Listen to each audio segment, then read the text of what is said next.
It's your central, so it's noon, Bella's time, 10 p.m. Dubai time. We're 10 hours in the future. I did not buy lottery tickets, unfortunately, so that does not work. But thanks for joining us today. A lot of stuff has happened since we last spoke. Obviously, Bella, you went to Oceania, went to Australia for the Down Under Championship. We'll ask you how that trip went. Me and Brian are currently in Dubai, separate hotel rooms, as you can tell. He's playing, he's got his gamer stuff on. But today we'll recap what happened today at Dubai, and then we'll also preview what's the field and what Brian released in terms of his power rankings. So and what we learned tonight at the athlete briefings. yes, it was a really interesting athlete an athlete meeting today. Very interesting. So thanks for everyone for showing up. But let's start off with a little bit of news. A lot of things happened, obviously. Let's start off with something that I take a lot of, I don't know, that hits a little bit personal. In many ways, it's your origins. It is. I wouldn't be in CrossFit. I wouldn't be in CrossFit without this. But some of our good friends, especially for me, some people I started off, they announced the Association of Fitness Judges. By all means, it is not a union. A lot of people saying, "Oh, the judges are unionizing." It's not a union. It's basically an organization that's trying, just like all of us, trying to make the sport better. And by all means, they're trying to professionalize judging, but obviously professionals get paid, and hopefully at some point judges do get paid, just like any other major sport. But yeah, they've been the people who have led this initiative have been working on this for a long time. We've seen copies of their documents and their plans and the way that they're trying to organize for over a year, I think. And I think at some point we may be able to have them on the show to kind of talk about it in more detail. Today, we mostly just want to acknowledge that it's going on, and basically this is a way, at a really big picture level, to like organize and track kind of the experience level and the performance of judges, of whom there are many that travel to and volunteer at a lot of competitions annually and over the last several years. And I kind of want to answer this question for Ken. It's not the PFA judges. PFA, it's trying to be a union. This is not a union by all means. There's no dues right now, stuff like that. The main they have three, what do you want to call it? Initiatives, but it includes educating judges, growing the judging space, because I'm a good example. Someone that started off as judging, and I don't judge anymore. People come and go because it's a volunteer sport, and then also just trying to get a better, higher quality of judging for the sport, which is all around. And like you said, Edward Branch is the president. He's been working with Fikowski with the PFA, and the PFA kind of blessed off on this, and they're partnered up with the PFA. So, so Alyssa, I guess, how would you explain this, Brian? How would you answer this question? Yeah, it's like I said, it's a more organized way to keep track of who is judging where and how they're what role they're in when they're there, and it's a more formal way to kind of document their performance and give critical and constructive feedback. It's basically with the intent of being able to say, okay, this judge over the last year has gone to these 5 events. They've had this role at 3 of them and this role at 2 of them. They were evaluated based on their performance, and they've done well. And that over a period of time, there are many of these judges will be able to. There's like a hierarchy of the ranking of the judges based on their experience and performance, both of which are obviously important elements of being a good judge. And that over time, hopefully, depending on your kind of rank, you can have opportunities to move through the ranks, and when you're at different ranks, that there can be different opportunities for you. Maybe at a certain rank, I don't know this specifically, but just an example. Maybe at a certain rank you can get your travel covered. Maybe at another rank you can get your travel plus your hotels covered. Maybe at another rank you earn an opportunity to do a higher level judging job, a head judge or an overseeing position. And then, like Patrick said, eventually with the intention of having Very meta, of having compensation available at certain levels as well. Yeah. The one thing I do like is, and they started doing this a couple years. This same group of judges is, they start providing judges for some of the training camps during quarterfinals in the Open. Um, and they are planning on expanding on that, where they actually go to some of these training camps. So that way, my biggest contention as a judge is like, it's kind of hard when your coach is judging you or Yeah. your spouse is judging you. You may say there's no Yeah, and bias. that's a great point. It's a big emphasis not just on in-person judging, but also Mhm. online judging, which Yep. obviously becomes critical at certain times of the season and in certain off-season environments. Like the Q, the qualifier for Rogue, is a very, Mhm. very competitive, very strict rules, very high expectation and standard on the athlete side, and therefore also should be on the judging side. Yeah. Yeah. Yeah. I mean, it's also everybody wants to go judge these major events. Everyone wants to be a judge at Waza. Everyone wants to be at Rogue. You want to be at the games. So giving them a kind of a streamlined process where it's go judge these events, show you know what you're talking about, and kind of build up a little bit of a reputation as a solid judge, and then give the events the pick of it. I think it's a great idea. I mean, athletes can attest to this. There's a lot of people out there that want to be judges just to kind of rub elbows with the athletes, and it's exciting. That's a fun part of the sport, but they need to be judges first Yeah. and PC, everything else after. pull up this last comment by Alyssa. They actually have, that was smart until CrossFit overrided them and handed out more penalties. They actually have a record of the places that they went, the athletes that they judged there, and the number of Mhm. penalties that they received. Not all of the athletes at those places chose to use the judges that had come there. So I know they were in Mayhem last year. And Mhm. obviously there's a ton of athletes doing opening quarterfinals in Mayhem. So they say these are the ones that we judged, and these are the amount of penalties that they received, and it was, I think, one. And then the ones that they didn't judge that received more penalties, and they actually have the documentation and verification of that. But we don't want to spend too much time Too on much. Yeah. that. It's already at 10 p.m. here. We have a really early call tomorrow and a lot that we want to get to. And like I said, we're going to try to bring on the kind of people who are at the spearhead of making this thing happen in a couple weeks, and dive a little bit more deeply into some of those nuances. Yeah. In other news, it just actually kind of happened while we are actually in the air. Brian was, so there was I kind of regret that all I was able to do is throw a couple stories up, just briefly going over it. But This actually, honestly, this is a great example of what we've been talking about kind of peripherally for the last couple of weeks. yeah, Patrick and I think Peter on Coffee Pods and Wads made a little joke. Hey, there's no news. Look at B.Friendly. And then he's like, oh, wait a minute. The semis are announced. Look over here. Look over here. Then that's exactly what I'm talking about. Like when we are on the road doing all this stuff, we don't know CrossFit's schedule for releasing these. There's yeah, information about the semifinals, locations, dates, etc., that I've been peripherally aware of for a long time, but I'm never going to say anything about it until CrossFit says anything about it. It's their right and their initiative to do that, and they should be able to do that. And it happened while we were flying. I didn't even know about it until that they'd announced it until several hours after it happened, and that's why when I say that someone like Barbell Spin is in a position in his life where he can see that happen and act on it instantly. And if you want the instant news about what's happening, that's where you should go. And another thing that just happened today, I believe, is that Fit Fest workouts were announced, and he's put them up mhm, there. And I know the Fit Fest workouts are, but that's not like I'm not just gonna, there's other places you can go to get that information. What I would love to do is have a conversation about those and dive kind of deep into what those are about. But this weekend is crazy. The Legends Championships already started. Yeah. Fit Fest is, all the athletes are arriving, the workouts are out, and that's going to be a huge thing for anyone who's there in Birmingham.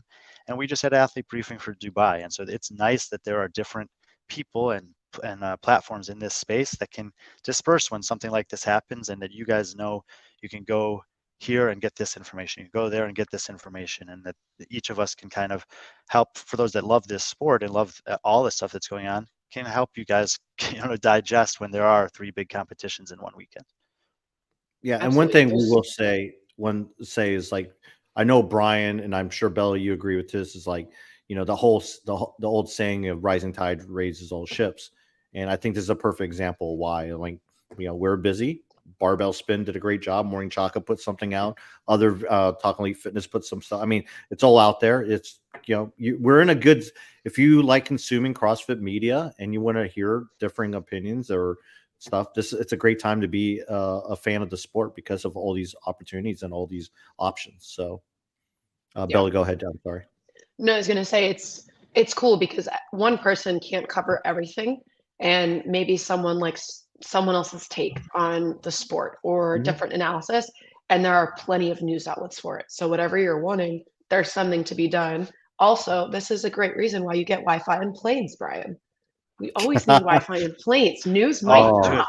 No, it was brutal. I tried, and on the Air France planes, I was unable to get pretty much anything. So I was forced to watch The House of the Dragon, which I watched all 10 one-hour episodes during my travels here.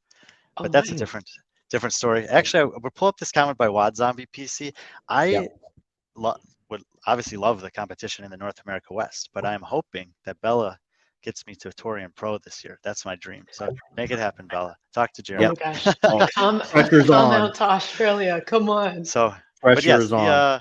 the big semifinal, like the overview for the it's Europe first this year, which I'm really excited about. They've often been at the end. I like that they're going first. North America West, North America East, in terms of like the traditional bigger semifinals. And I'm like, if I had a dream scenario, this year I would do Europe, Torian Pro, and finish with the North America East. Yeah, but Oof. kind of Mine would looking be at it, we different. go ahead. What would yours be, Bella? Let's go Far East Throwdown, Yes. Australia, and then Okay. South Africa, and then finish up, come home. All right, let's make it happen. Let's make it happen, team. Let's make it happen. Let's kind of go over it. Week 1. French starts with the French Throwdown. That's kind of no surprise. They kind of made the announcements and put the dates out there, so they kind of figured that was going to be the semifinal. And then the Far East Throwdown in Busan, South Korea. No change there in Asia. New venue in Europe. Right now, I mean, if things work out, Brian, I think you said you'd love to go to Europe. So we'll try to get Brian in Europe. I myself would love to go to Asia. So, and maybe Bella join me there. Anything notable about week 1? No, I mean the biggest thing, especially for week 1, is that it's a pretty quick turnaround after quarterfinals. There's obviously a lot more athletes eligible for quarterfinals, fewer spots at semifinals in some of the countries or some of the continents, especially the big ones. And so, I'm just, as I said when the quarterfinal schedule was announced, I'm just really hopeful that there's a plan in place to evaluate and announce the qualifiers from quarterfinals to semifinals quickly, so that teams, athletes, coaches, fans, family members, etc., all media, anyone who needs to, can make those plans as quickly as possible. Because finding out that you're competing in a semifinal, which for many of these athletes or any of those groups of people I just mentioned, is the critical that's the critical weekend of the season. Like, it doesn't matter who you are, you have to show up there, sick, injured, whatever, and qualify. And if you don't, then the season, as far as the CrossFit Games season, is over. And if you only find out, a week before you have to go, it's really like I don't like that. So I'm hopeful that there's a really good plan in place for that to happen quicker than we've seen the past 2 seasons. On paper, that seems like it should be more difficult because there's more potential people in quarterfinals, but they've had 3 years of this. This will be year 3 of the system. And if you can't figure it out by year 3 of the system, like for me, anything that you're doing, year 1 is we're going to have the bumps. Year 2, we learn from. By year 3, it needs to be smooth operations. And if it's not, then it's time to move on to either a different plan or a different team to execute the plan. So this is the year for me where they have to answer the question. The CrossFit Games team has to answer the question. We can administer a successful run through semifinals, get a timely turnaround so that everyone can have the information they need in a relevant time to get to a semifinal.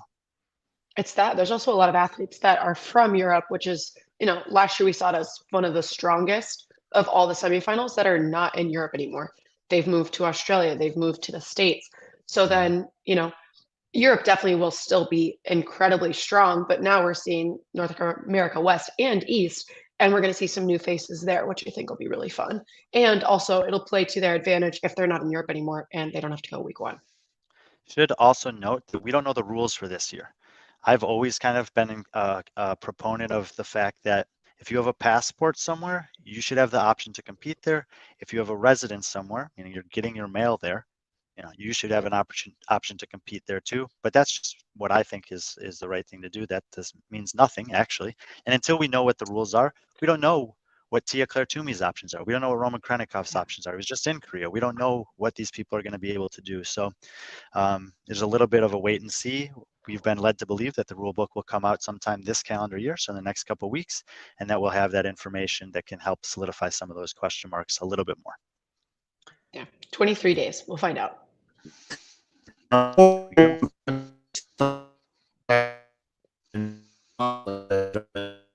Patrick, stop. You're like a robot there. I'll take over until your thing comes back. The last thing we wanted to just touch on, and I would like to talk more about this at some point, maybe even have an athlete or an organizer or something on the show. But I did go to Wheelwad Games for about a 30 or 36-hour period of time last week. It was awesome experience, eye-opening, inspiring. I learned a ton, and actually it was so much new information for me the first time I've been to an adaptive-only competition that I'm friends with Tom Miazga because we work on the broadcast at the games. He was competing there. He won another championship. But he asked me after the first day that I was there, like, what do you think? I was like, Tom, I have to be honest with you. I need time to digest this. So I will write like a world tour stop reflection on it and would like to dive into it, but we're not going to focus on that today. I just did want to acknowledge that I was there. It was awesome, and we will be following up on it at some point. Love that. Yeah. But in other news, how do I sound out? Still a robot? No, good, perfect. No, you're good Okay. now. But meanwhile, I think the biggest news, there's so much news going out there, but I want to hear about Bella's trip down under. Guys, so just lay it into us. What I don't even know where to start. Great. I don't know where to start, but I did make notes because I wanted to be, okay, these are my favorite things that I saw. First things first, the teams. I'll start there. When we chatted, we had talked about Frog Rips, which is the Aussie and Kiwi team with Bailey, Jay, and Royce. And then we also talked about Hombres, which was the American team, Noah, Chandler, and Tola. So we thought that was where the battle was going to be. And it was for the most part. But I don't think, I'll even be honest, I didn't give Ricky enough credit going into this competition. I mean, it was the third team that he had put together. So normally if you're thinking like third stringers, who are we putting together? The kids are young. I mean, Joel is young. Johan is 19. And then there's Ricky. So you're thinking, oh yeah, they're fit enough. They'll have fun. They'll play. No part of me expected that podium. No part of me. And I mean, I expected, I'll be honest, Frog Rips at the top, home field advantage, phenomenal. Love to see it. But I did not expect the couple of dogs to do as well as they did. And that was fun to watch because a 2-horse race is not nearly as fun as a 3-horse race. I'll say that. If you guys watched the broadcast, if you watched Crikey, the kind of clean event that they had, Heat 2, which most people probably weren't watching yet because it wasn't the top heat, there was a 20-year-old that cleaned 180 kilos, which is almost 400 pounds. Jordan Wilson, 20 years old. And nobody expected this. And it was beautiful. Like, if you're going to do a textbook clean, absolutely beautiful. His team was so hyped to see it. I think his mom was standing behind me at the time, and she's screaming at me, "That's Jordan Wilson! That's Jordan!" And I'm looking at her. I know who that is. Thank you. But okay, I'm excited too. I know. And then we come into Heat 3. And I think the boys... Bella, you know what that reminds me of, actually? Patrick, you'll remember this. What? That reminds me of Sydney McAlishan in the RX division of Wadapalooza from a few years back when she won it. She had like a dozen fans there, including her family, that were like hyping her up. And I was like, I took notice because of it. Like, that stuff does make an impact. Yeah. No, it totally does. And I mean, they were in Heat 2 from Ayuki Strength. Billy Graves is also on that team. I mean, pretty notable athletes. But, you're not expecting one of the top lifts to come out of Heat 2. Everybody is strong. And that's one of those things, as we see CrossFit develop, you're seeing more and more kind of strong people. But a 180 kilo clean is unreal, especially for someone who is so young. And then you have it there. You have Johan Roberts, who's even younger. He's 19, and he ended up cleaning 182.5 kilos at 19. So he cleaned more than Ricky, cleaned more than Joel. It's, I think, 490 or 398. I think something And close to that. And it was 182 more than Chandler Smith. Yeah, we'll get there. That's next. Yeah, that's next. We'll keep going. We'll keep going, and it'll kind of bring us back to the judging conversation. So yes, so when it came down to that clean, I mean, it was amazing to see someone so young and not Chandler Smith have the highlight lifts of the competition. Last year it was Chandler. Everyone is expecting Chandler, as you were too, I'm sure. But it was really fun to have someone so young, someone no one was expecting. And I remember seeing Johan at Torian. Him and his mom actually both competed in elites, which was awesome. And so seeing him again, especially with this new kind of fire that, according to the boys, Ricky has put kind of in their hearts and getting them ready to go for competition this season. I love to see it. And Royce Dunn, I don't know if you have the video for that. It's probably somewhere out there, ripping his shirt off. Yeah, and also there's a guy on Instagram, I can't remember who it is, that's been like doing pretty thorough evaluations of their lifting technique. Oh, Sonny Webster. Sonny. Yes. And yes, but that's those are pretty good too. If you're like into the technical aspects of Olympic lifting and curious about how these guys in CrossFit are performing within a critical eye from someone who lives and breathes Olympic lifting, that stuff is out there, and it's pretty good, I think. Oh, it's phenomenal. I watched the one he did on Annika, and I'm standing in front of Annika as she's doing this lift as well. So I'm watching it kind of front on. He has a great view from the side, a little bit more technical. There's the Royce. So he was unreal pumped. He hit 180. So not even the top lift, top 3, but not even the top lift. And he just hulks out of his shirt. It's so funny because we're chatting later and he says, yeah, the boys were trying to give me hugs and stuff. My hands were still stuck in my shirt. I'm like trying to get out of it. It was funny. It was awesome. And that's what you expect from a Saturday night down under. So that, I mean, teams, awesome. Going back to Chandler. So what had happened in the set of 2, he was no repped. He was no repped in the set of 2, giving them no points for that one. And this workout, I believe they ended up getting 18th, which I think really hurt them. I think they had all first and second place finishes and an 18th. Yeah. And we know if you want to be on, on the top of the podium, you can't have anything below 10. It's always got to be in that top 10 range. And that's where it hurt them because Ayuki strength 180 in heat number 2, everybody is strong now. So if you could get through that workout and actually get to the barbells on time, and have no reps, then you're good to go. So it was disappointing to see that. But also there was I believe in that same workout, Royce's judge didn't have him do all of the muscle ups. So they ended up getting penalized anyway.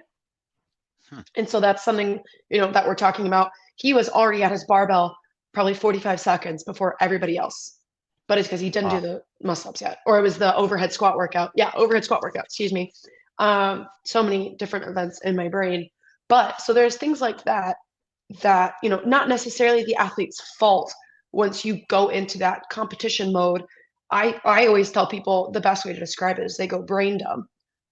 Once the event starts, I always say it this way: if my judge tells me I have more reps to do, I do the reps. If he tells me I'm done with the reps, Absolutely. I move on. Yeah, absolutely. Don't argue. And so you can't argue. And if these events were very fast, other than the ones that were outside, of course. So you're inside watching them, and if your judge tells you to go on and you're good to go, you're going to go. And it's up to the judge to make sure that everything is actually met. And with that ring muscle up workout, it was a bit complicated because they'd go one and then they'd go together and then they'd go one. And so I don't necessarily, someone is to blame and it is the judge that they missed it. But I believe the team that deserved to be on top of the podium was on top of the podium.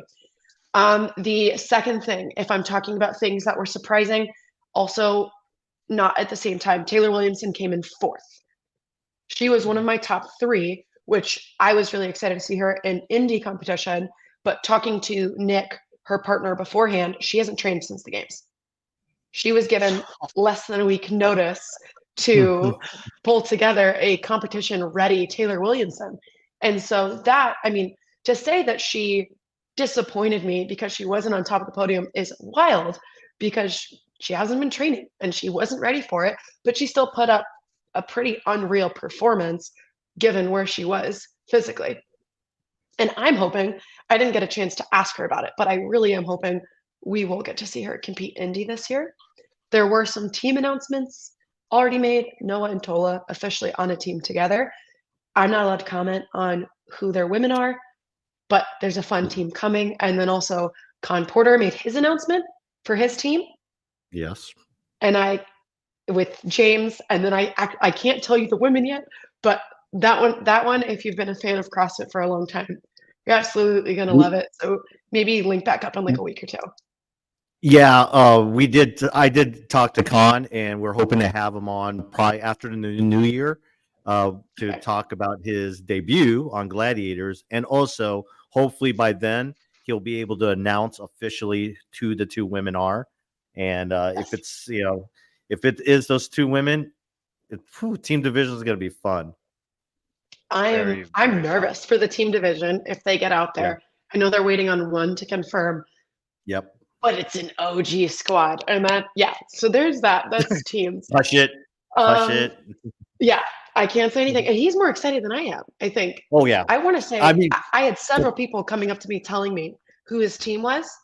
And I'm thinking to myself, Khan is so excited. He's telling everybody. he is.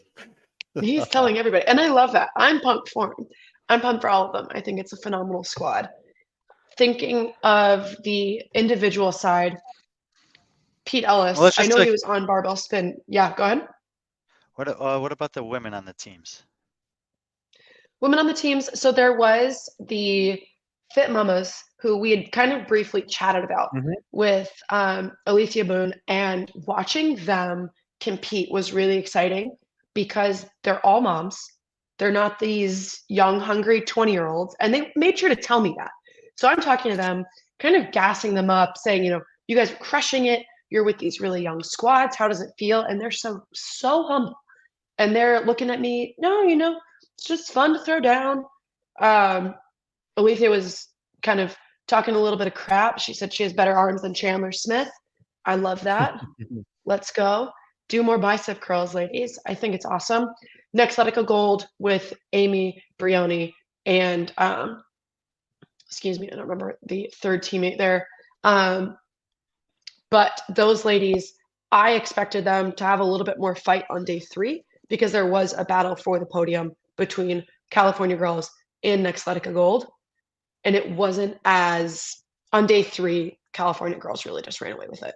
They just had a little bit more in the tank. But it's also kind of played in their. I wanted to ask you about this division. I think because this doesn't happen necessarily that often, but I believe I'm just kind of remembering here that of the top 4 teams in this division, that they finished 1, 2, 3, 4 on 6 of the 8 workouts in some order, and one of them had a 5th place and one had a 7th place or something like that. And when I look at something like that, I'm basically thinking to myself, that's a different division than the other 15 teams that are competing in that division. Yes. So the 4th team that's not in that photo was Fitness Alley, and they were a local squad. And so Fitness Alley is 400 meters from the stadium itself. So when I say local, I really mean local, and that's where Ricky trains when he's out there, and in Australia, it's his home gym. And so for all of these 4 teams, they were in a league of their own. And it's something that I think we see often at the games is those top 10 teams, and then the next 10, they're never the same. It's always those top 10 teams that you see, and then kind of everyone else competes amongst themselves. But you already, once you see those top 10, you know who's going to stay and who's going to be where. And it's kind of the same thing happened here. It was those 4 teams all weekend. Yeah, that's like I have just like, I don't know whether I have a great solution for this, but it seems it's just like, especially were they heats of 10 for the teams that they were running? It depends. It was heats of 8 kind of, but it would be 8 women, 8 men, and they were all competing against each other, which is also very unique. Oh, wow. So on the competition floor, it was hilarious because sometimes the women's teams would beat the men's teams, And then I would go chat with them and say, hey, how does it feel? You beat the men. And they'd have no idea where they are because the field was so stacked and so dense with athletes. You've got 3 athletes per team, 16 teams on a field or on the floor at a time. You don't know what's up. There's always someone that's going to be kind of right around you. For the most part, the teams had no idea where they were until I told them, which is fun because they're so excited once we finish the actual event and then they're done. But there was a lot going on. But I think this opens a conversation of what is the difference between a professional CrossFitter or a team and an elite team? I think they're 2 different things. And we briefly touched upon that last time we chatted, and I think they're very different because the elites are the elites, but a professional is just someone that competes locally and is making a little bit of cash money on it. And I would almost say a professional league is different than elite. Yeah. Yeah, I don't know. I just, when I look at a leaderboard like that, and it can be in an individual field as well as on a team field, and I just see such a clear distinction from us, you know, it doesn't have to be 4, right? It could be like there's 8 teams and they were just like everyone else wasn't even close to them. They finished every workout. No one else finished any workouts or whatever. Yeah. It just, should that be 2 separate divisions? It's just an interesting kind of a question, because what ends up usually happening in a case like this is the best, we'll just call them local professional teams to kind of use your verbiage there, are basically forgotten.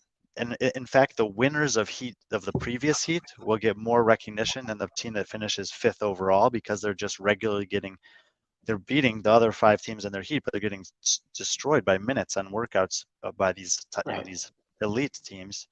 And just like it always feels kind of weird to me when it's that stark within one division. So, well, maybe a solution would be having a smaller elite field, because I mean, it's like all these people are not elite.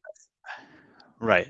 And it's you know, like having the deep field, there were a couple of 2 times that other teams were able to middle 1 or 2 of those teams.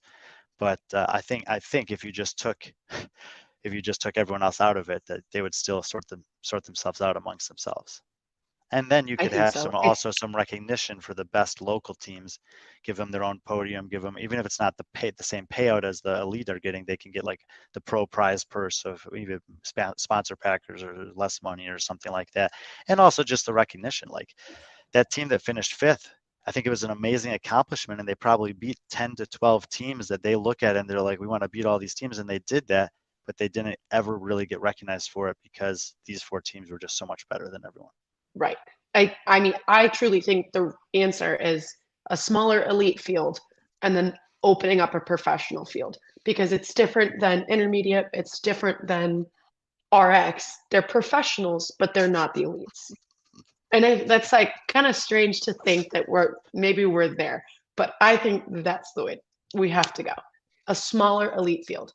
It's at these competitions. I mean, when it comes to the games, I mean, we see the same things happening. Yes, they're the best of the best and they're the top, but it's typically those top 10, top 15 that are, those are going to be the top 15, and the bottom 15, they just happen to make it. Sure.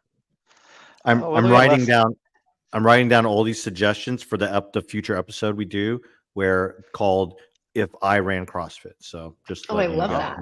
Don't let me run CrossFit. I don't want that pressure. No, thank you. No, thank you. Or say if CrossFit asked my opinion, how about that? Yeah. We'll figure it out. Long list.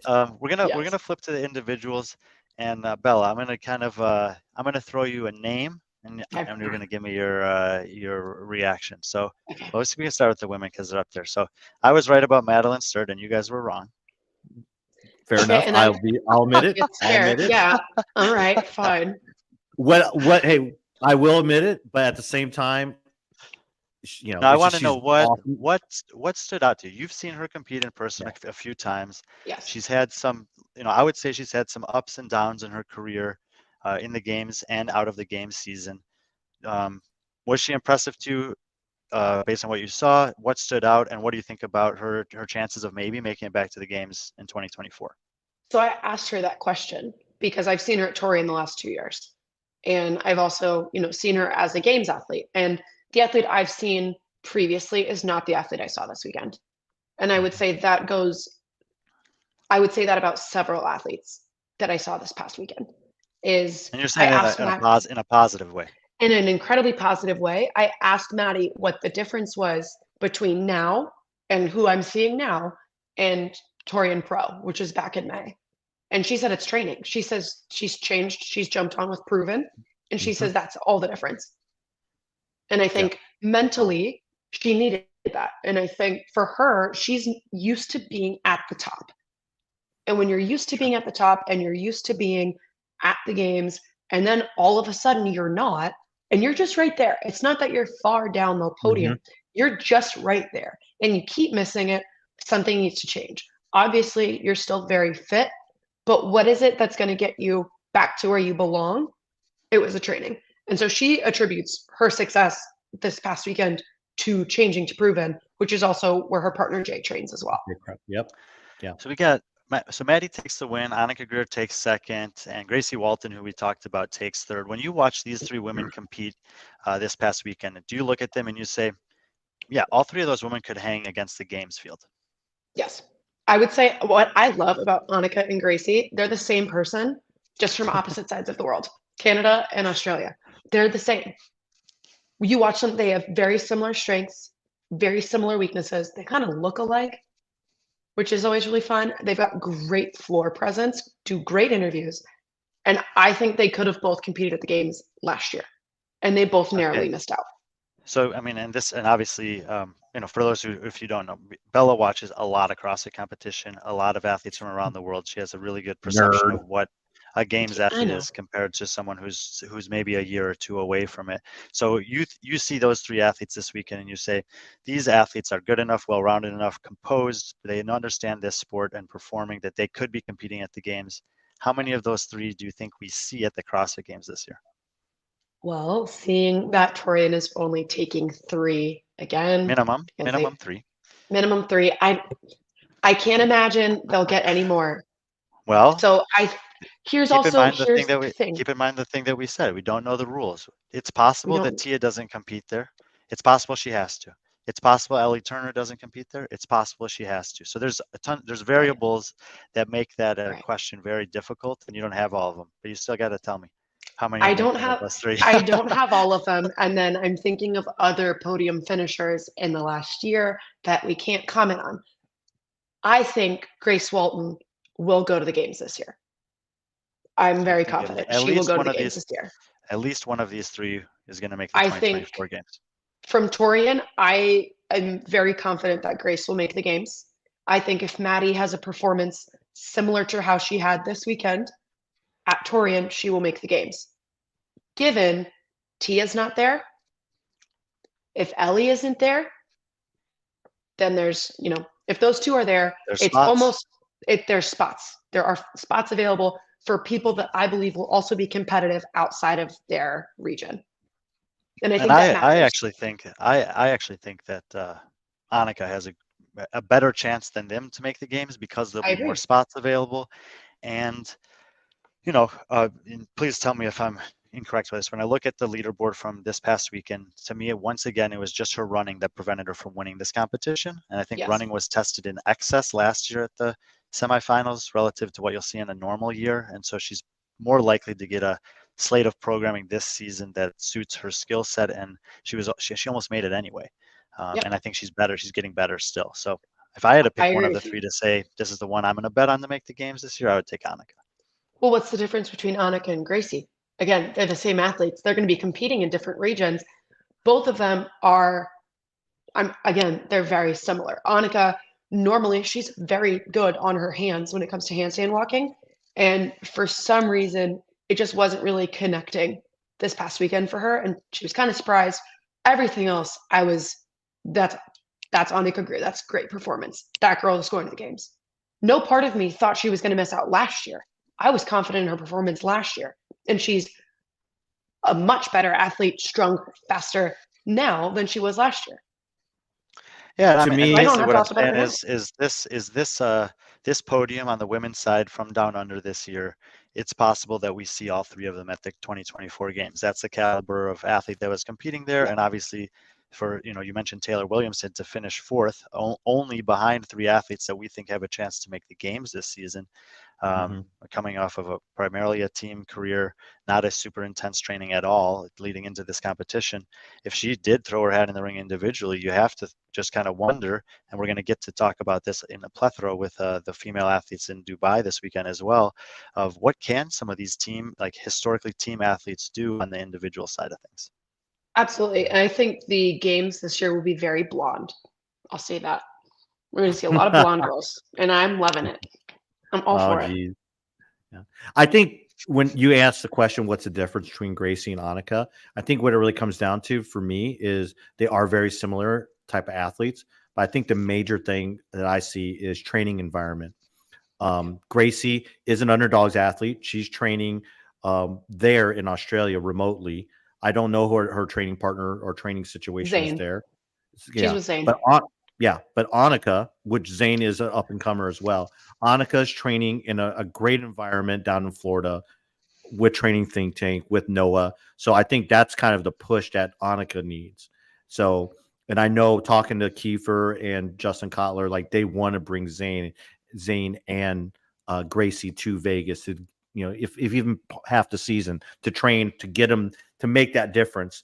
And maybe catch up with someone like Maddie, because obviously Maddie, like you said, I wanted to see how she did with Proven, and I want to give much love to Rob Forte, who was both her and Jay Crouch's coach, for him to have that kind of ability. He's like, hey, we've gone as far as we can. This is as far as I can take you. This is where you need to go. And looks like they both have made the change, and it's going to be great for both of them.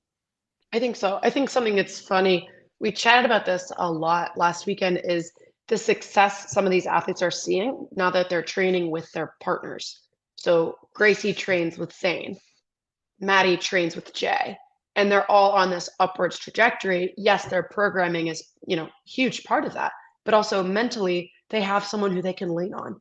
And it's a different dynamic between, training with your partner and doing all of that together than getting coached by your partner. I think there's a little bit more support there that they're seeing success with. There are several athletes that I talked to this weekend that said, oh yeah, I train with my partner. We push each other and do all of that. It's really everything they're doing is together. And that level of accountability looks a little bit different than a coach athlete relationship. Yeah. And so ultimately what you're saying, that's what is holding all us three back, is we're not training with our partner. Oh my gosh. We need to find that partner. I got it. All right. Yeah. All right. Moving on to the men's side, unless anything to say about the women. Obviously, great field, some up and comers there. Some names you're probably not familiar with, which Bella will get us up to date on, will be the men's field. The men's field. One note last weekend that we didn't chat about: Amy Kringle. Yes. New athlete. I've seen her compete several times, and I don't know who I saw last week. It was awesome.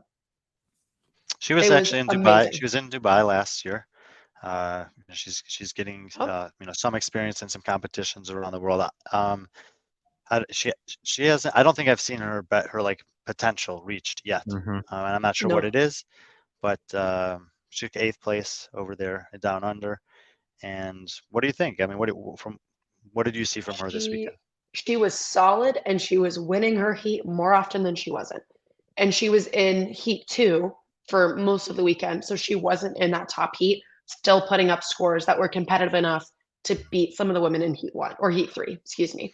And so seeing that, and I even, we briefly chatted, and I said, Amy, I'm seeing a new side of you.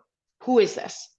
Because people often talk that she is, the Disney princess of CrossFit. She's beautiful, she's fit, and she's competitive enough. But seeing her last weekend made me really excited, because I want to see what she's going to do at semifinals. I want to see how she's going to grow in the next 6 months, because in the last 6 months, it's been crazy. Yeah, and I mean, she competes in Europe. It's very, very competitive on the women's side there. And you look at her event finishes from this weekend, and it's mostly really good stuff. And then a couple of the workouts, full send, catch you later, hard yaka, outside the top 10 relative to everything else. It's inside the top 7. So there's like a little bit of a gap there. Anything that you would say as like each of these workouts, all maybe she's struggling on them because relative to her other performances? I think speed and gymnastics. She's very strong, and she's very good at endurance. She was beating the majority of men in the first event of the weekend, which was a beach run, higher volume gymnastics and things like that. But when it came down to really turning it on and getting that speed, that was where I was seeing the more experienced competitors kind of pull away. And that's So even like a set of 6 rope climbs, maybe just slowing her down relative to a some of bit the other slow. top women. Transitions a bit slow. Handstand And it's walking just that experience.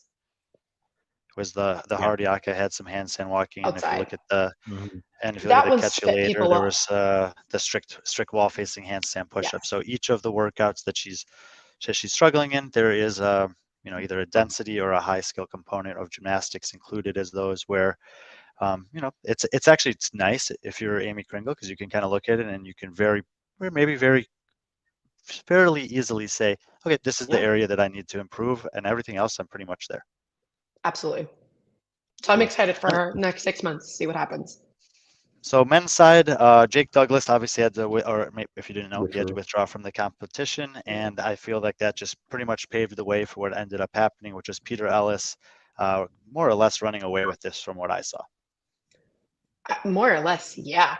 Talk about someone who's had a complete 180. So seeing him at Torian last year, he was quiet. His nickname Sneaky Pete is, that's who he was. Who gave him that nickname? He's had that nickname. And I told him when we were talking after the event ended, I said, that is no longer your nickname. I'm never calling you that ever again. It was amazing.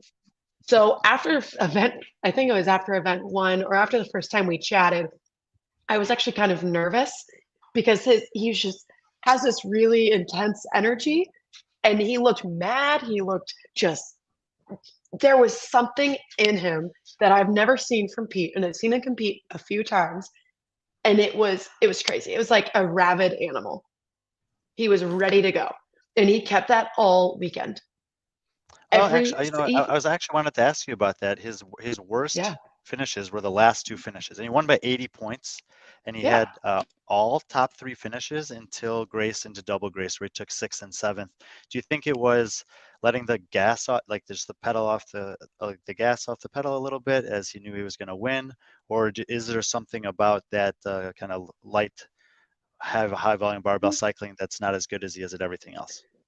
I don't know. I think on day 3, we saw athletes that knew what they needed to do to maintain their position, go ahead and do that.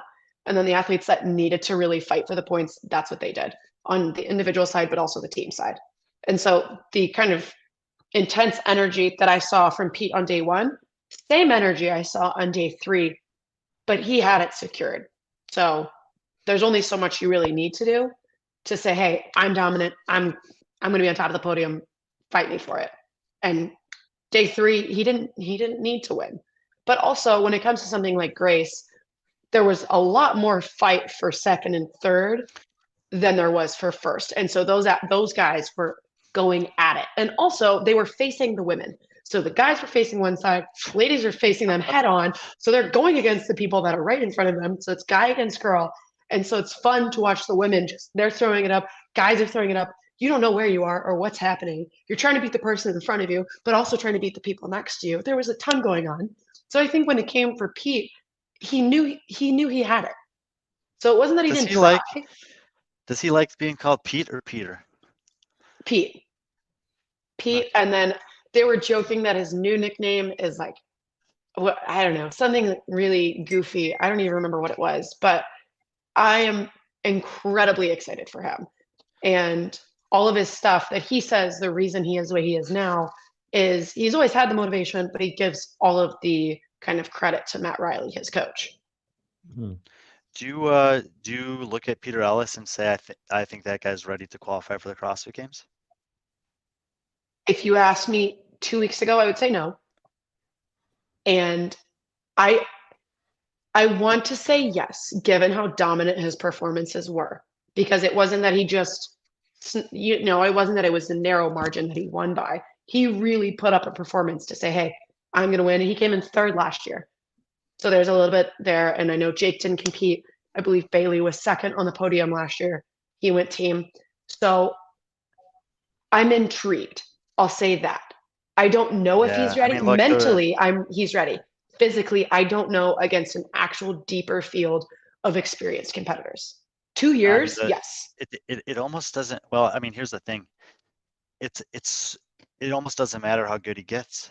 He's got 3 men in that region that were top 12 in the world this year, and they're getting 3 Yeah. spots to the games. That is the problem with the worldwide ranking system, is that you can have all of your athletes qualify for the games and outperform their expectations. Now you may, well, Ricky wasn't at the games this year, obviously, but we know he's top 12 in the world. Right. And so, if all things, Ricky probably would have made the podium this year. Jay finishes in the top 10. Bailey finishes in the top 15. Like, how is that not a good enough performance to warrant having another spot for the men in Oceania when you got a kid like this that's clearly amazing? He clearly has Right. potential, and his window of opportunity to make it is almost one of those guys getting hurt. Like, I just don't Mhm. like that. Right. No, it's not. It doesn't seem equitable to only give them 3 spots. Because you can't give every region the same amount of spots. I understand that quality play doesn't make sense, but No, but this is the equity argument I made on here, the they women's. need more. Yeah, this is the argument that I made for years on the women's side of the CrossFit Games when it came to Oceania. It's like, dude, you got Tia and Cara that are placing first and second, first and fifth, first and eighth, and then Maddie Sturt 4 years in a row is making the games and finishing 19th, 20th, 21st. It's like the maximum number of people they can send are all performing well there, and there's no system in place that rewards that. The current system is stated that it's meant to do that, but as we know, there are I don't know. I don't want to say definitively that we know. Adrian Bosman has said we need to let that marinate and see how it plays out over time. And obviously, we have to do that before we can say, yep, well, as we thought, this is what happened, or we were wrong and he was right and this is what happened. But as it stands right now, it doesn't look like there's a lot of opportunity for a region like this to qualify all their athletes, have them. If they took 1, 2, and 3 at the games, it still wouldn't be enough to change anything. Mhm. At least that's how I'm kind of seeing it, and it's like that to me is an issue because we want to have the opportunity for growth, and we always talk about this word growth. And part of the word growth means, at least at the elite level, that if you have an athlete there that's doing great and inspiring other people to compete, and then they start doing great, there's some kind of a reward for that. And right now, it just feels like the system is very difficult for those regions to earn extra spots regardless of performance, which is what the stated purpose of having the system is. And so I look at a guy like Peter Ellis, and I mean, look, Peter Ellis should have all the confidence in the world after this weekend. He seems to be doing Yeah. everything right. You talk about his demeanor, his performance, his composure, the way that he's improved from last year to Torian to now. He's doing everything right. And he should go there and feel like, why can't I beat a Bailey Martin? Why can't I beat a Jay Crouch? Like, he needs to have that Right. confidence and an attitude. But if he does that, and then maybe Jay's not going to the games after taking, or whatever, whoever it is, it's like, man, like I want to see these 4 guys at the games, basically. Here's It the ends thing. up I killing. think. Oh, go ahead, It ends Matt. up. It ends up killing the professionalization of the sport in Oceania. Because Yeah. And basically what what it you're does saying, also, it's going to push men into the team division the same way that it did Marnie Sykes Yep. and the Madeline Schelling and the Laura Yep. Clifton, and because they're Oh just my like, gosh. well, if Yep. like the chance is just so small. And it's Here's the thing. if it's a young athlete, it might end up pushing them out of the sport, because to be a professional, you need to make money, and if you're not going to the games, how are you going to make money? So these guys have to, at some point, have to get jobs, and it's not sustainable. Go ahead, sorry, Well, and Bella. that's No, it's well, and that okay. I was gonna say if Pete can put up a performance where he's in the mix, if he's at Torium this year and he's getting 3rd place, 4th place, if he beats Ricky a few times, if he beats Jay a few times, if he beats Bailey a few times, and CrossFit doesn't see that and say, "Oh wow, this guy should go to the games," which I don't know truly if they're that closely watching, because if they don't already know how strong the Australia field is and the New Zealand field, if they don't already know, what's going to make them watch and say, "Oh yeah, we should give this guy a chance They don't and give need to. another spot." They don't need to. That's the whole purpose of the worldwide our show, ranking. they're going to watch our show. Yeah. I hope they watch the show. I hope they're Yeah. listening right now and seeing, "Oh yeah, might not have watched the broadcast last weekend, but dang, I should probably keep an eye out on Pete." And then in 2 years, I should probably keep an eye out on Zane. And maybe Zach Thomas, another young kid he's finished third Oh, here yeah. on the podium.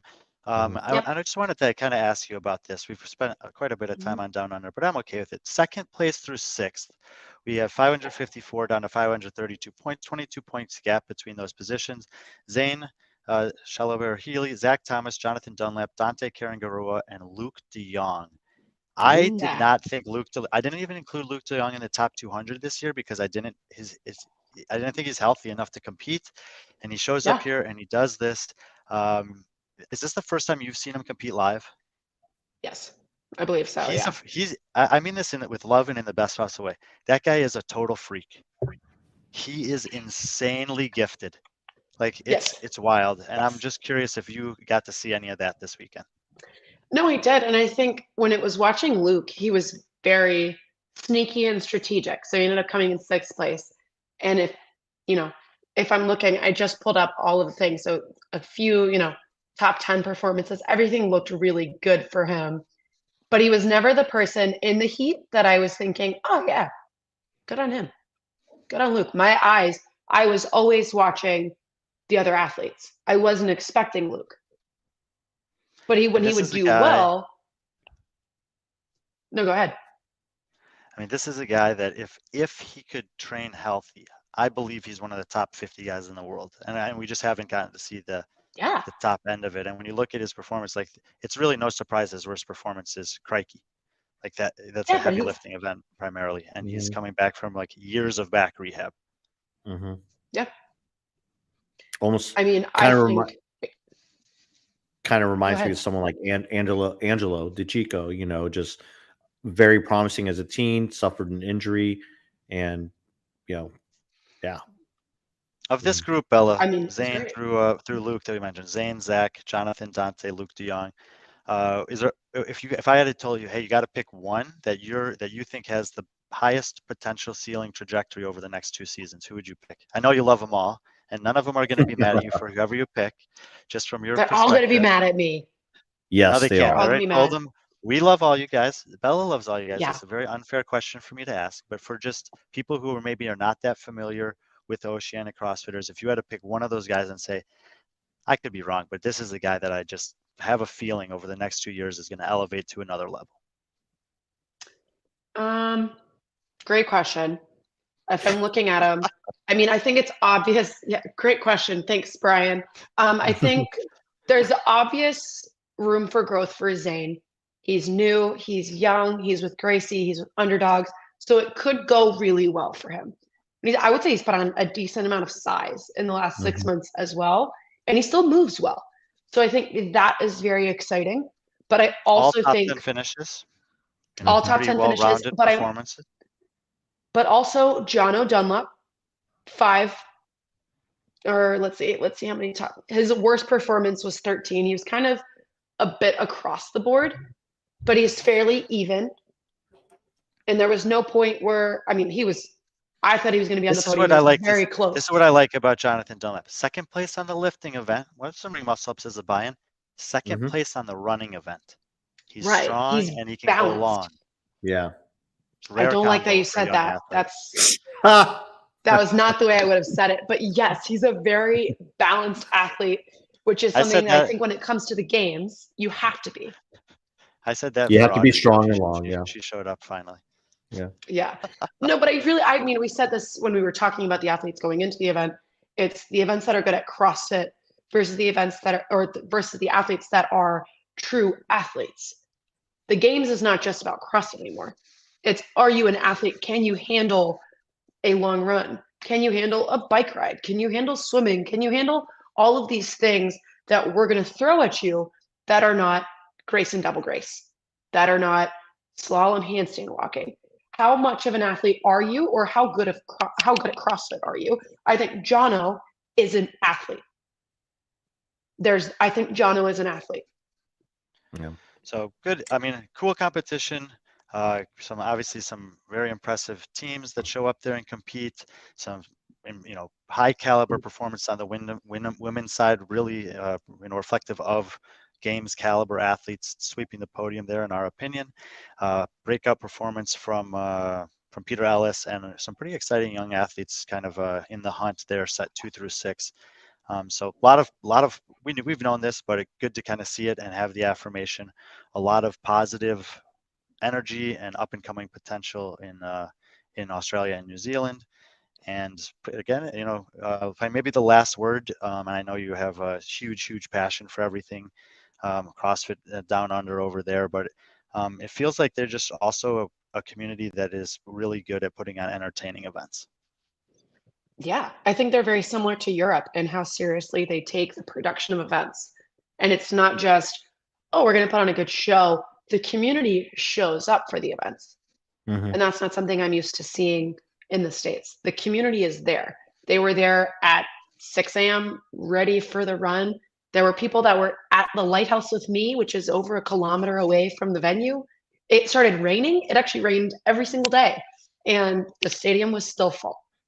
They show And up for their people. I do think that we can also throw South America into that mix, as in terms of the seriousness with which the community, the organizers, and the fans kind of show up to support the competitions when the big ones go down. It does seem like these international spots around the world are having some really impressive turnouts and energy at their events. I think they are, and I think it's great that people are finally realizing that, because I don't think it's new. I think it's always been this way. Yep. And now that, the athletes that are not necessarily the Tias and the Rickies of the world, but it's the other athletes that are at the top of their field now are getting more attention. It's drawing more attention to what's happening over there. And then you're seeing American athletes wanting to come compete over there, because why wouldn't you? Why wouldn't you want to come and experience that atmosphere and that environment? And we talked with the athletes all weekend on how exciting and special Australian CrossFit events are, and it's because of the atmosphere. So come on, Americans, let's go. I think about like the relationship that Loud and Live Wadapalooza has created with the LatAm Cup, and giving champions from major events in Latin America an opportunity to come and compete on the stage in Miami against the elite division.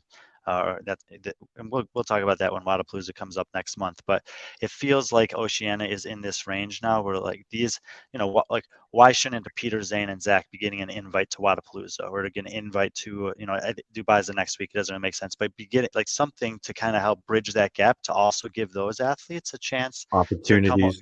to come to Europe or come to the US and compete against the big names, having kind of proven themselves against the athletes in their part of the world over there. So maybe something for some Absolutely. big competition organizer to consider.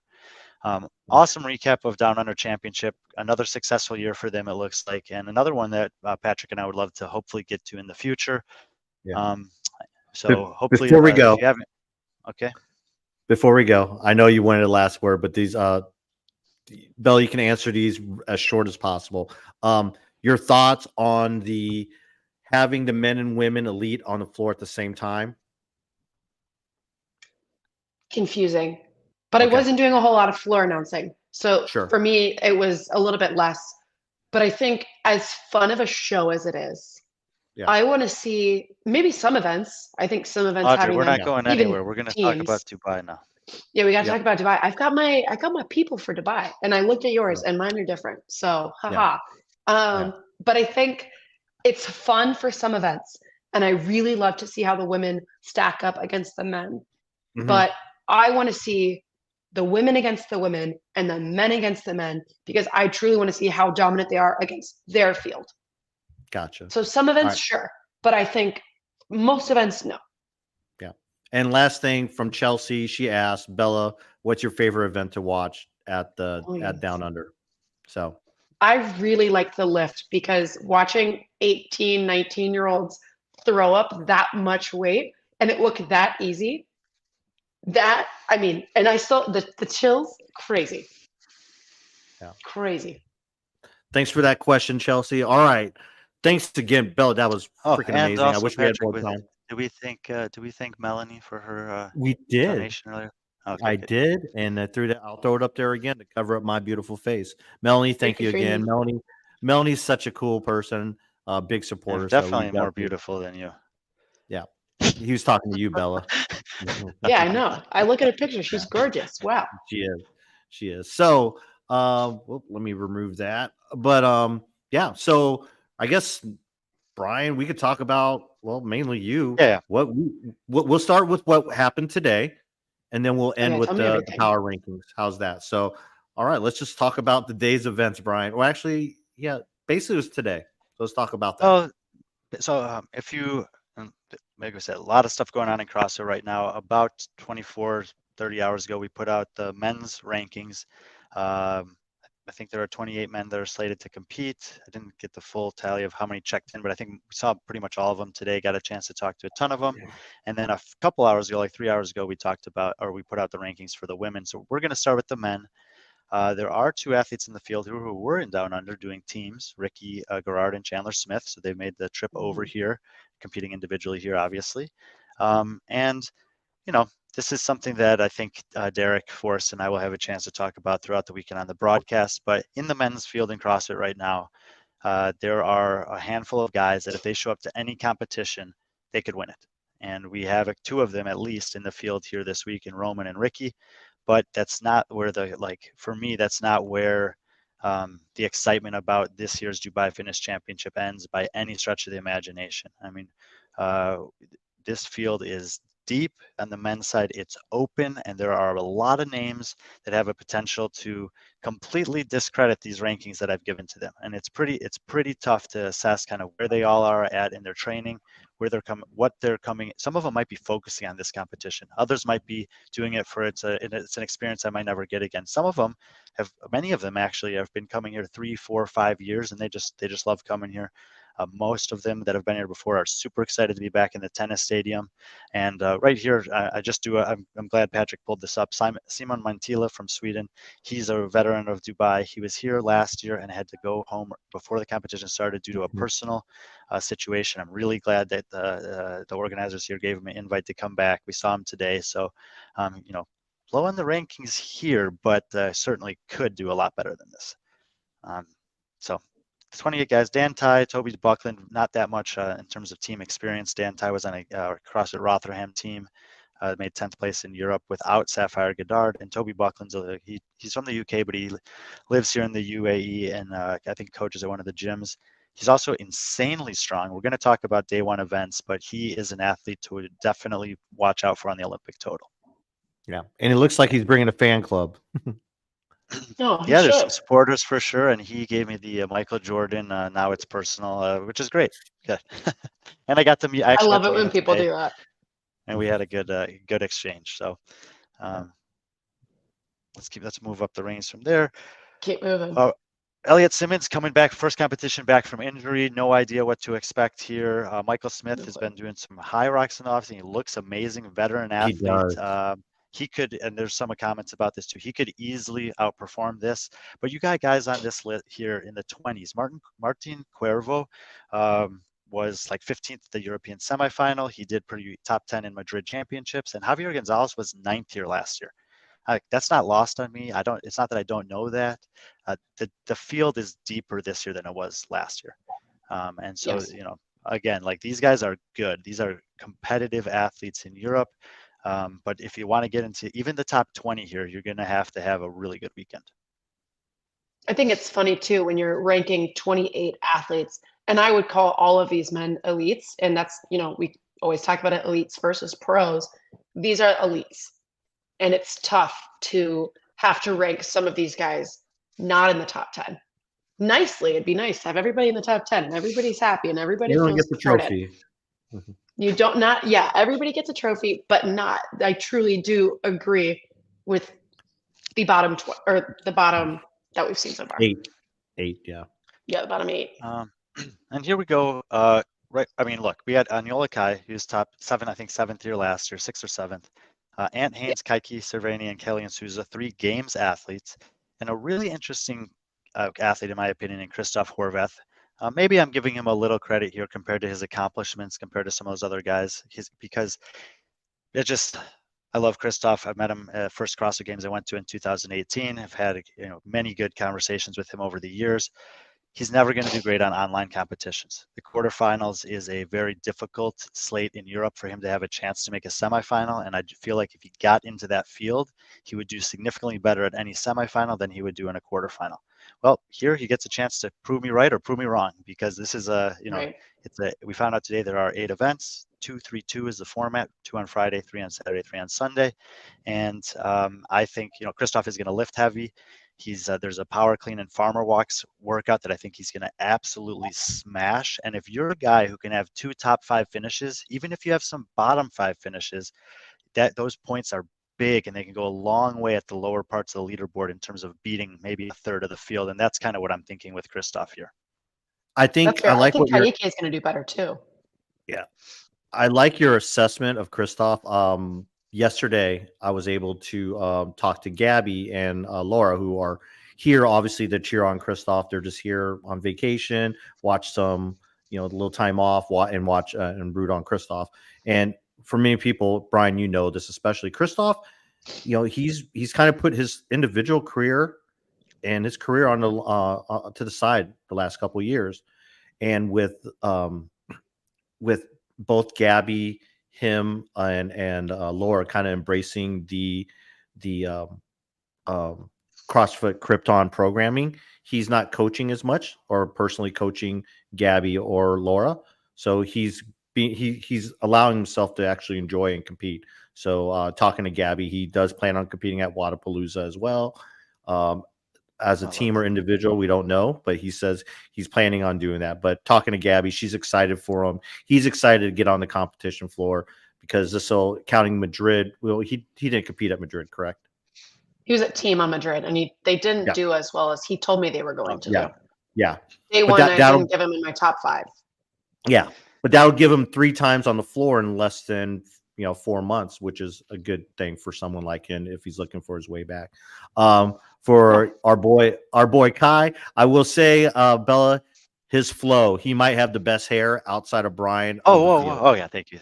I was saying outside of Brian, but we actually recognize. We bonded over that yesterday. I was like, oh, finally, someone with hair as great as mine. Yeah, his hair is nice.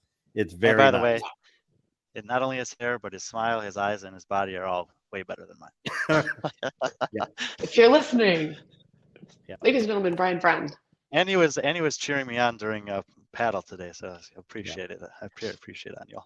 I mean, we want to talk about good-looking guys. There's all 5 of these guys are good-looking guys. I'm just saying, truly they are. And it was great. I've had a chance to talk to every single one of them, and that's really is the cool thing about Dubai. I know it's a strange place to come to, and it seems kind of weird, but if you can get out here, you could get a chance to talk to the athletes. They're all around. They're all hanging out, and all of them are excited. And I see people are Ant Haynes fans. Oh, you think Kaike is going to do better? Who doesn't love Ant Haynes? I love, man. There's him and his brother. Who doesn't love Ant Haynes? They are so awesome. Yeah, him and Ed. But let's go to the next page, because you're going to see, if you want to get into the top 15 or top 10, look at the names of the guys on this list that you have to beat. You're 13. I cannot disagree with you more. Too high or too low? Too low. He's been training with Roman. Far too low. Yeah, there were definitely some comments there as well about Jorge being maybe ranked a little bit too low. And what I'm going to say about Jorge, and I'll say this about some of the women that I have in this range as well, namely Devin Kim and Ingrid Hodnemer, there could be some others, is that they haven't had much individual competition experience recently, and I think the potential is very high. But when you start looking at all of the guys that I have above this, I mean, Alex Katulis, I think, is always in the top 8 here. I have him 12th. Yorgos Karavis and him exchange blows at these kind of competitions all the time. Yorgos has won French Throwdown, podium at Madrid in the past. He's had top 10 finishes here.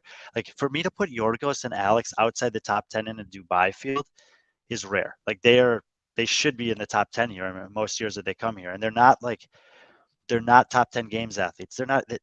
Yorgos didn't make the games this year. Alex has never made the games, but they're really good here. They have experience here, and I don't have them in the top 10. You see Griffin Raleigh there. You see Bronislaw, who made the games this year and has recommitted himself to being a more well-rounded athlete. And when we get into the top 10, it's I do want to know, Bella, where would you put Jorge as we go up on the list here, because I think he has Top 5. potential to be potentially, I would say fifth is kind of the max, the best I see from him, but there's some big names in the way. Yeah. I Let's move think up top into this 5 one. for Jorge. Top 5. I All really right. do. I want to say, I think this is his breakout weekend. You haven't seen him Well, compete yeah. Indy. He's been on team. I think he has a top 5 in him. Hmm. I Yeah, think and so he here definitely will be at least 3 of those men on this list. I will say that, I mean, yes, he is mayhem now.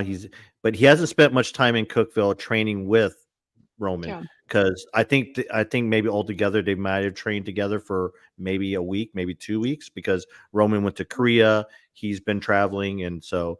But we know the mayhem effect might be bigger than that. But just something to keep note of. Yeah. Yeah, and so apart from or here in the top 10, Ulla Supanik's like, he is so good. I feel bad ranking him 10th. He's the nicest guy. He was like grateful, and at least I'm top 10, like super positive, whatever. But like, it was painful to put him 10th. I would say here that of all the picks I made, I think I'm gambling the most on Guillaume Briand. He hasn't had a competition record to back up his games qualification 2 years ago, but I know him pretty well, and I know his coach, and I kind of had spoke to them via Instagram and WhatsApp a couple of weeks ago, and I just have kind of a good feeling about him having a kind of return to the form that we saw a couple of years ago. So we'll see. Sharonke is coming off a game season. Fabian Benito is the defending champion here, and I have him 7th on this list. Yep. And Luka Jukic is always an interesting case to talk about. He is literally, he's the king of the Middle East. Yeah. He sweeps Mhm. every other competition in the Middle East, and And he in will for the Europe. next 4 months. Yeah. All the minor competitions in Europe. He's Yeah. gonna, he's fourth, and he was 4th in Madrid, behind I'm not sure where Travis Mayer necessarily falls. I have him ranked 10th globally, and then Yona and Lazar. These are really talented, like incredibly talented group of 5. Yeah. And something's got to give. I think it'll be fun to see how Luka stacks up against this field based on where he's been the last few months. Because yes, it's always really fun to see someone consistently on top of a podium, but how is he going to fare against, again, a very, very solid 28 men? And I do want to say, I made these rankings with the limited programming release that was out there. And for a guy like Luka Jukic, he is going to bank some points on event 1 in Dubai historically. This year's event 1 is very different than what we've seen in the past. We'll talk about what we learned at the athlete briefing tonight. We can talk about it right now. It's an now it says an obstacle course. Yeah, And what's there up? was the inclusion of this word endurance as part of the obstacle course. And I was under the impression that this was going to be a lot longer than it is, Kind of like a Tough Mudder. especially a lot Okay. longer than obstacle course races have been in the history of the CrossFit Games. Pendleton won in O course in 2012, 2017 obstacle course, and then they included it as part of the battleground. All of those were a minute or less, basically, within the obstacle course. This is a 7-minute time cap. I believe there are 18 obstacles that they have to do. It's at the Police Academy in Dubai here. If you go to Instagram, Dubai's Instagram, and go to their like page, you can see they have the event locations for events 1 and event 2, which are both off site tomorrow at 2 different places. And they had a guy who's like an expert at this course brief the athletes on it today. It's and we're going to have some coverage of it, but just even in talking to the athletes and watching this thing, it is probably a 4 to 5 minute obstacle course event. So it is on the longer side, and that's where the endurance kind of plays in terms of the obstacle course. And there's a high degree of execution. So the one thing I would say about Luka Jukic is he, typically you could mark him down for top 5 in a desert run, a Burj Khalifa, these types of things. And he's going to have to work for that in the opening event in a little different way this year. But I think that'll be fun. I think we'll probably see someone who we're surprised by an obstacle course. Again, being good at CrossFit, being an athlete, not always the same thing. I think that'll be really fun. I'd be terrible at an obstacle course. And even if it were 5 minutes. Something I could beat you. And here's a clip. Maybe we'll put this link to this video in the show notes or something like that. This is a team that's running through it. Kind of a cool thing this weekend, actually, there's something called the Gulf Coast Championships going on. There are 6 countries with 2 teams of 4 men each that are competing, the Gulf Coast countries, and they'll be doing basically the team versions of the same workouts. But you can watch majority of the obstacle course here on this video, which Patrick's playing. Brian, will you be allowed Anyway, to test this? Like after the athletes go, is there any possibility? I'm so serious. Is there any possibility that you can do this so we know what it's actually like? I think it's going to be difficult we because they are. I think it's going to be difficult because they are actually running a partner competition with the community at before and after. So, Mm. but So who maybe knows? Brian We'll just see. sneaks in and we have 29 athletes instead of 28. I don't think I actually, I probably don't want to do the entire thing. There's a little water section, and I'm just not interested in bringing a change of shoes, socks, underwear, whatever. But I might see if I can try one of the implements in particular. It's obstacle number You'll see it 12. coming. It's a hand over hand like wheelbarrow thing. And it's supposed to be like the sticking point for a majority of the athletes. There's a lot of opportunity. This part of the course is not going to be for the individuals. This is the team element. It's the one that they'll skip. But I wish we there are could a do lot that. of The 3 of us on that thing. Oh, there are a lot of opportunities for execution errors, and where you can kind of there's penalties in place. You have to try every obstacle. You get 3 attempts, and if you fail it, then you get a penalty. You move on. There's doing a rolling start every 2 minutes. This is kind of cool actually because there was no qualifier for this event, so they're considering everyone equal playing field. Random draw for order of start. Where would you want to go in that lineup? Would you want to go first or near the front of the pack, or would you want to go last? There is something in place. So like if you're the athlete directly in front of me and I start 2 minutes after you and I catch you, your judge will tell you to step aside so that I can go past, and we'll give you a penalty. You're already going slow, All and right. you get an additional penalty. So you don't get Yeah, that punished hurts. for being behind someone who's just like hit a wall and is just stopped dead in the middle of the course. I think I mean I would want to go later on. I would want to watch as much as I can and take in as many things as I can. Yeah. The one thing is of note is there's almost 60 athletes competing here. If they're going every 2 minutes, this is basically a 2-hour event to go through, and it's going to be getting hotter and hotter. I think the women are going first, so it actually might not be that bad to be like one of the first guys to go because it's doing the same Brian, course. here's This is 12. Yeah, this is obstacle 12. this is the one where most people are expecting people to get try your day or get held up on this. It's like a hand over hand wheelbarrow hamster cage. It's like a never ending monkey bars basically. So it's not that long end to end, but you have to do many monkey bars in order to do it. And on all of these obstacles, we got some fans dancing here. And all of these obstacles, if you make it halfway and come off, back to the beginning. The cool thing is that you see the cargo net there.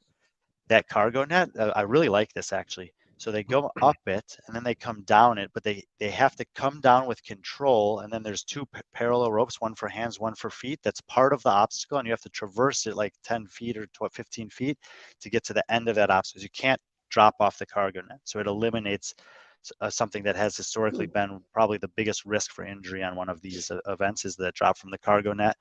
So I kind of like that. There's and then there's like a rope swing, and if you miss it, we've seen people just get stuck on the rope swing. There's and then there's a big tall wall at the end that if you can't get over it, then everything else is for nothing. So it'll be. We spoke to some of the athletes today. Said high degree of execution, and then and only then apply a little speed. It reminds me a lot of the Hypercon games that were out in California. We saw some athletes out there. It's very much tactical, kind of military style. There was an obstacle course race, and I love that. I think that is something that is so fun, and it is very much you can't practice it. So what can you do? How can you think on your feet? How good are you hand-eye coordination with all of these things? Can you, I don't know, figure it out on your own? Because your coach can't do anything. Your coach can't walk alongside you and say, all right, use your feet, do this, use your toes. So it really is all up to the athlete. So I think that'll be really cool. I can't wait to watch that. There's the rope swing. The other thing that's fun about this, the last wall, which is very tall, the women will be provided a step to help them reach the top. Outside of that, the course is, which is basically just to make it a level playing field because the men are on average 6 inches taller, actually 7 inches in this field. But the other than that, it's the exact same course. So we can actually I love have a that. true comparison of the men's times compared to the women's, and you can be sure that there'll be some women that beat some men, and probably 1 or 2 women that beat most of the men. Yeah, and I think it'll also, since the women are going before the men and it's only 2 minutes apart, I think we'll see a lot of kind of battles that start to happen once they're out on the course. If the guys are able to catch up, if the girls are falling behind, or how quickly the girls can stay ahead. I would be terrified if most of that men's field was coming after me in an obstacle course. Absolutely terrified. So you hear I saw this that. was this Yes, was a Patrick. team that did it, and they finished in 6:10. So Yeah, Okay. they're moving pretty well through that entire thing. The guy Yeah. who did the briefing had done this in 3 minutes and 20 seconds. So, and he's obviously very good at it. and So he's it can be very quite big. fast. He's a So big guy. prediction times between 4 and 5 minutes, you think? Yeah, I think if anyone Yeah. goes under 4 minutes, that's a likely win on this one. Mhm. Yeah. For like athletes who haven't had a chance to run the course. But the directors were like, hey, well, you can go watch the YouTube video. You can study those for efficient techniques on all these obstacles. They didn't like try to That's hide what I would that. do. Um, Alyssa, this looks awesome. Live stream. So for tomorrow's events, which are both off-site, there's no live stream. Probably if most of you are in the States, you wouldn't be watching it live anyway because it's happening early in the morning. Saturday and Sunday events here are happening in the evening into the night, which is morning in the States and midday in Europe. Which is much that we did it on purpose. It's much more. You can watch it if you want to, but we do have a team that's going to do some interviews with athletes on the buses. We have a plan in place to try to capture the event to a certain extent. Both events 1 and 2, and we're going to hopefully turn something around pretty quickly to get you an insight into what happens tomorrow on the offsite events on day 1. That's something what I wanted to know. How can, people be friendly and watch? So Yeah, this should. I may kind of. I don't know if I'm going to do any kind of a live stream or not for this potentially, but we will. Our intention is to have something in post production on Dubai's YouTube channel by the time we go to okay. sleep tomorrow, which would be morning to midday, depending on where you are in Europe or the U.S. So Yeah. Wonderful. Let's keep going. Top 5. Let's Before we go. go, I don't know if you saw it, Brian. When Luca came in, I had to do a double take. I thought it was Fabian because Luca grew a beard out and looks just like Fabian. Oh, so good. Yeah, I So was like, good. Luca. He goes, I didn't have time to shave, bro. So yeah. he goes, they He's should but be been too they should busy be fearing winning. me. Yeah, Yeah. and preparing. He's ready to go for sure. Yeah. Number 5, my boy. 5. My ran into him 3-year anniversary. Morris is someone that I was been a big fan of, and then when I finally got to meet him 2 years ago, and he's just a great guy. He really is. Just a good guy. Yeah, Just a second good place guy. here. Second Just place a here good guy. last That's why he's year. 5th. That's it. No, second place here last year. Backed it up with a pretty impressive performance, barring one event at the semifinal in Europe. I think he got stuck up on the legless rope climb there. Yeah, not, okay at the games. Not I'm sure you want to do much better, but like Patrick said, veteran here, has had success here. I think that he's still improving overall in the sport, and I feel like it's just a tougher field than it was last year, but he still has the top 5 potential. Yeah. Mort's kind of Okay. epitomizes what Saud was talking at the beginning at the athlete briefing about, like, yeah, we want to bring in the best CrossFitters, but we also want to identify the best future CrossFitters. And Moritz was one of these guys he brought in, and he used his this experience to basically propel him into a games veteran now, and someone that we talk about, as a serious contender in Europe. So he's a good example of what they're trying to do at Dubai. And we'll see that we've seen it with some of the names in the men's side. We'll see it a little bit more on the women's side, some of these up and coming athletes that they're IDing. So I agree with number you. 4. The women's side is very much future. Yeah, Chandler Smith, probably one of the more recognizable athletes in North America that's in this field, coming off what I consider to be his best games finish ever. He was 6th place in 2020, but it was, with 7 events online compared to doing it in a full competition in live person, taking 7th against what is, in my opinion, a much, much stronger field. Mm-hmm. Had his worst performance at Rogue, and he competed last year. So I would say kind of a wild card at this point of which Chandler we're going to get. How much the jet lag affected him? Where's his kind of motivation at? When this guy shows up, he's the real deal, and he's going to have some home run performances, and he's pretty good across the board. But we've gotten a little bit of everything from Chandler this year, so fourth kind of feels like a safe pick. It could certainly be a podium finish, but I could also see him potentially being 4 to 6 spots lower than this. Yeah, I think it really depends. I think Chandler has a little bit of more of a fire after how last weekend went. I think talking with them afterwards, he was like, man, that is not, we came to win and we didn't. So I think he is very much motivated and encouraged right now, but also training for team and training for that versus training for individual success is also very different. So I do think Chandler, phenomenal athlete, amazing human. If we're talking about amazing humans, I think he's great, and I think he's going to put up quite a fight, but I don't think he's going to be in fourth. I think it'll probably be maybe top 10, but I think So you putting have him top 5. so you have I don't have Jorge him in ranked top ahead 5. of you have Jorge ranked ahead of Chandler. Yes. Okay. Let's go. Bold picks from Bella. I love it. Oh, I like him. I think people who have something to prove it in Dubai. And I think athletes that, they already have proven who they are, Dubai is a fun time for them to, show off, hey, I'm great, look at me. And that's awesome. But I think athletes who are very hungry have to show up in Dubai. I will say that Chandler has come back to Dubai to prove something, because his last time here, he wasn't able to compete. He had to go back home due to a military obligation. So that's one reason why he took this invite, because he felt like he has something to prove, and he has unfinished business here in Dubai. So I wouldn't really say that.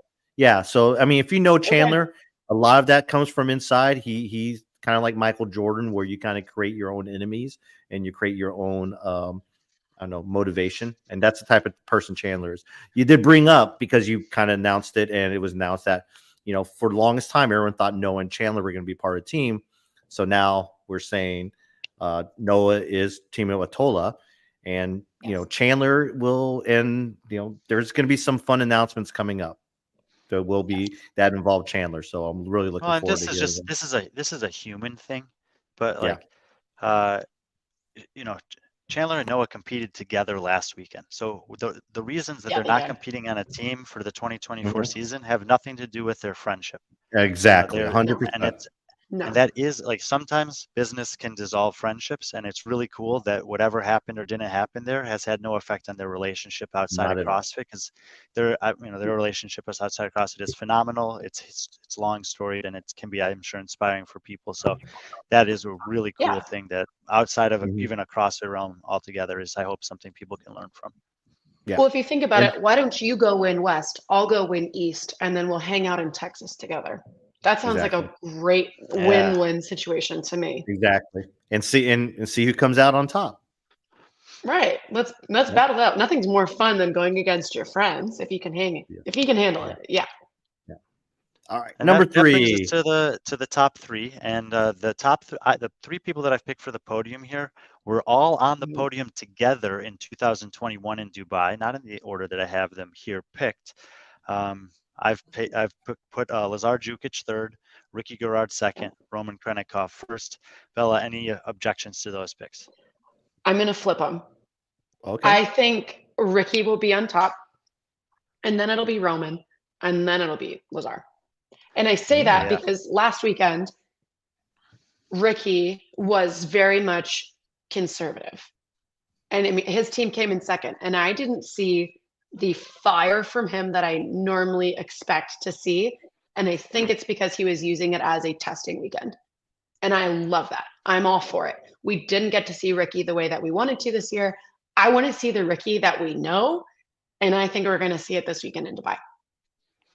Yeah, so just so you guys know, Ricky, and this is what Patrick said, Ricky first competed at the Dubai Fitness Championship in 2016, the year before he went to the CrossFit Games. He was 4th place that year. The 3 athletes that beat him were Matt Fraser, fittest man on earth, Ben Smith, second fittest man on earth, fittest man the previous year, and Alex Anderson, who for a period of time was like a training partner of Matt Fraser and a top 10 threat at the games. He beat that year Travis Mayer, Yonakowski, BKG, Jason Smith, Alex Calderon, and Alex Vigneault, a host of other well-recognized names. Obviously, he didn't compete for a while, comes back in 2021, takes third place, did not compete here last year, and he has certainly has his eyes set on the top of the podium. Look, I don't want to count anyone else out, but when I'm saying that there's 5 guys in the world that on any given weekend could win any competition, like Roman and Ricky are 2 of those guys, and I think everyone understands that. And they are very, like, in their minds, they're looking at each other, and they're not discounting the rest of the field, but like they're thinking, okay, if someone's going to beat us, they're going to have the performance of the lifetime. That's the guy. You're the guy I have to beat, and you're the guy I have to beat, and that's what they've come here to do. Ricky said last weekend he's got that dog in him, and I saw a little bit of it on a team, and I'm ready to see it on his own. Just let him loose, see what happens. And we should just for context sake, just so you guys understand, Lazar Jukic is a regular here. He was 11th in 2018. That year he denied, or the year before he denied his invite to the CrossFit Games. 5th place in 2019 behind Fikowski, Vellner, Krennikov, and BKG, ahead of Koski, Smith, Adler, Tola, and a bunch of other guys. Second place 2021. He was sick here last year and his worst finish of 12th, and that does not sit well with him. He has every intention of getting back on the podium, and he shared with me, he challenged me on my trivia, and I passed the test. Let's see if you can pass the test, Bella. In the history of CrossFit, of the athletes that Lazar Jukic has competed against, there are 2 men that he's never beaten in a CrossFit competition. Oh. He has a hit list. He's a hit list. That's terrifying. If there's someone that I don't want to have a hit list on me, it's oh my gosh. Okay. So Lazar Jukic is it those 2 that are right ahead of him? He beat Ricky here 2 years ago. He finished second to Ricky's third. Okay. Roman is one of them, and Pat Vellner is the other. And he's like, "Hey man, I'm here to take down the Russian." So it's awesome. That's terrifying. Like, it is great awesome to have another. And by all means, Lazar should have the confidence. Champion in Madrid. I mean, Rogue is never going to be his like bread and butter showcase, but every other competition that he's been at in the last 2 years, 2-time semifinal champion in Europe, 3-time consecutive top 10 games athlete, has podiumed here before, has won big competitions in Europe, and there are actually some really, really like Lazar signature workouts. The chipper and the 10-rounder are both workouts that he has the potential to win. And I mentioned earlier, if he's able to do that, if he gets 2 event wins here and executes his lifts, I think he's going to be hard to keep off the podium. And if he gets some momentum going, he is the guy I would bet on the most to have a chance to upset those guys. I completely agree. He's in my 3rd spot position because I have full confidence in him. But I also have a lot of confidence historically in Ricky and Roman. So it was hard for me to put him anywhere above 3rd, but it's a very heavy 3rd place. Like it matters. Oh, absolutely. And there's a big payouts, 50,000, 30,000, 20,000, 10,000. Yeah. You want to finish in the top 6 here. Those are where the money is at. But Roman and payouts for the top 3 finishers in each event. So you can make a lot of money. 3, 2, 1. Yeah. Roman's 4th year competing here. He came 2018 5th, 2019 3rd. I've talked about that year before. He just barely lost to Fikowski and Vellner. He was 100 points clear of BKG, who was in the midst of like 8 consecutive years of top 10 at the games. He won in 2021, beating Lazar, Ricky, Jeff Adler. Don't really need to mention the accomplishments of Adler since then. Obviously, he's fittest on earth right now. And he's coming back to defend the title. In his mind, he's coming here to take down the money, take down the title. He didn't defend his title last year, but he considers himself defending his title here from the last time he competed. And I think he's going to be hard to beat. Ricky is going to have a say for it for sure. Lazar, a perfect weekend can, but a lot of people think Roman would have won the games this year. He did. The recovery to come around and have the performance he did at Rogue, extremely impressive. I think that just as many people think he's going to win this thing or more than believe Ricky will. Yeah, and that's fine. I'll take a chance on Ricky. Let's go. All right, we got the podium picks there. Something to note: 5 of the 6 podium finishers over the last 2 years are competing. So stack only field. Only Fikowski is not correct. Only person Good not for competing. Him. Fit Fest. Yeah, Fit Fest. Good for him.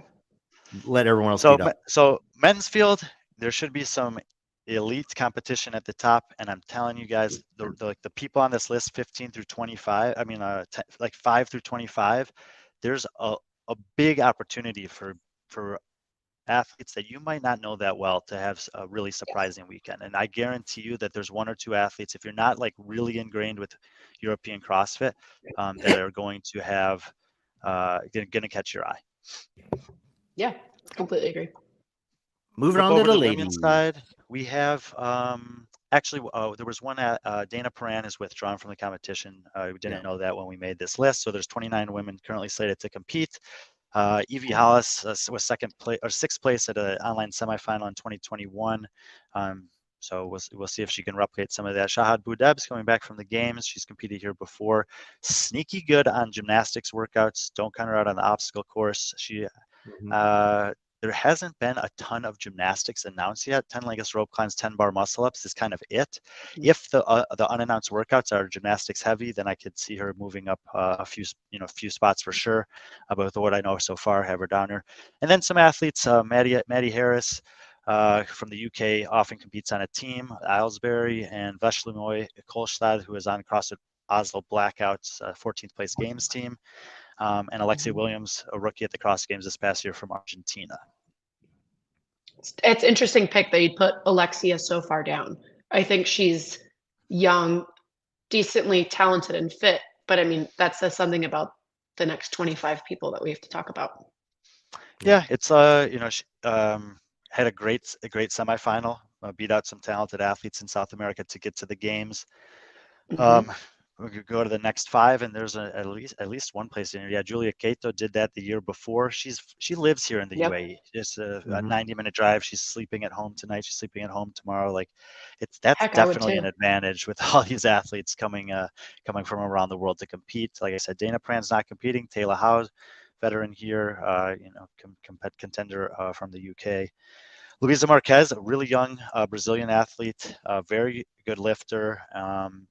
Not great on the long endurance events, and there isn't a long endurance event this year compared to what we're used to at Dubai. So definitely a win for her. And Silvia Garcia Izquierdo, who Bella, you and I got to see in Madrid. I think she actually kind of earned her invite here by a great performance, 5th place in Madrid. In the 20s here, she'll be interesting to watch. She had some really solid performances in Madrid that kind of caught our eye, and she didn't really like fade away. We kind of thought she might as the weekend went on, and she hung tough and notched a top 5 finish. So excited to see her compete again for sure, and she's super excited to be here. And probably the best needs hair. To keep the judges in track. Yeah, and probably the best hair in the women's division. What color is it right now? What is she going with? Oh, it's like 7. It's like 7 different colors. Amazing. Do we have like the leopard spots in the back still, or no leopard? No, it's just kind of like a blonde to orange to pink, I think. Yeah, it's just cool. I love it. Let's go. I'm all for it. Yeah, there are a lot of Spanish athletes here, and I've got a great chance to practice my my Spanish this past 2 days. It's been lovely. He has. Are we going back to Madrid this year? I'm trying to find out when that competition is going to be. They were between 2 dates, and I'm hoping that I'm hoping so. I had a great time there, and I think that competition can continue to do some cool things. All right, we're into the teens here, and I mean, I'm not. The women that in the 20s could certainly compete with the women in this portion of the list. These were tough. These were tough because now we're getting into this kind of range of athletes where, look, Kyra Milligan qualified for the Q, and she took 18th at Rogue. That's as good a field as you're able to go against. I don't hold that finish against her at all. Brittany Weiss, she's competed here before. I think it was 2016 on a team. That she came here. Yeah, on a team. She posted about that. No, she competed individually in 2016. Oh yeah, she did. Yeah, as an individual, I do remember. She was 24th that year.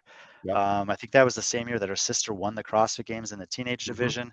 It's been a long time. Obviously, she's her and Devin Kim, both Games champions in the team division this year, are here along with Jorge Fernandez.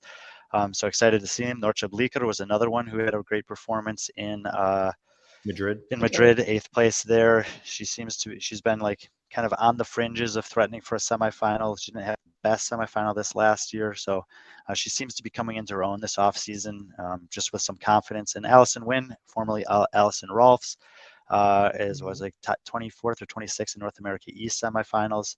and Andrea Solberg, who's a veteran athlete. So a lot of different kind of style of athletes Mhm. in this range on the women's side, and it's one of those things where like I'm expecting one of them to do much better than I think. I'm just not sure who it is. Yeah. And that's the Some thing. I think it's tough when you have young athletes, but also athletes that have been on a team, and you just don't really know where they're going to stack up against an individual field. So this is a good. I mean, it'll be a good test to see where they really are going into next season. Brittany Yeah. Weiss just currently moved to the Middle East. She's now Yes. in Qatar, so she's pretty excited. Kind of like, use Dubai as kind of like her a statement that this is her new home. And by the way, Norche says hi, Bella. Hi.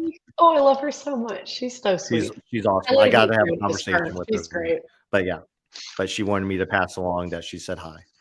All right, Oh, she's moving on. man. Okay, keep it Yeah, going. Top 15, 15. 15 through 11. So we got Hannah Carlson. She had her breakout performance last year, taking 8th place here.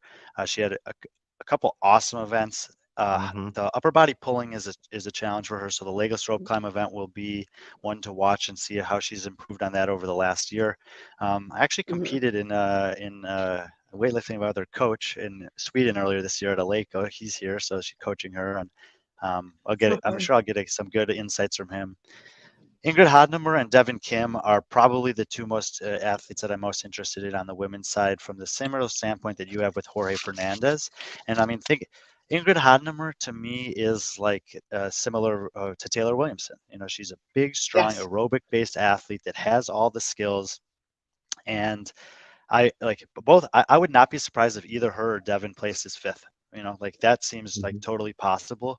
Devin Kim has Yeah. CrossFit Games champion as a teenager, third place 2 years later in 2019, and hasn't done individual competition since then. She's 21 years old. She's had a great training environment in Invictus. She grew up in a CrossFit gym, and she seems to be just kind of going about it throughout her teenage and into her early, young woman years, very, very well. Um, she's just talking to her, watching her over the last 2 days. She seems just very comfortable, confident, calm. So I'm excited to see all these team athletes competing. Speaking of, Mia Hesketh was on a team this year. She's competed here 3 times previously as an individual. She also competed on a team here. Team. I got to see her do one of the best snatches I've ever seen in a women's field at the NAS Sports Complex in Mm-hmm. 2019. And so she had a decent,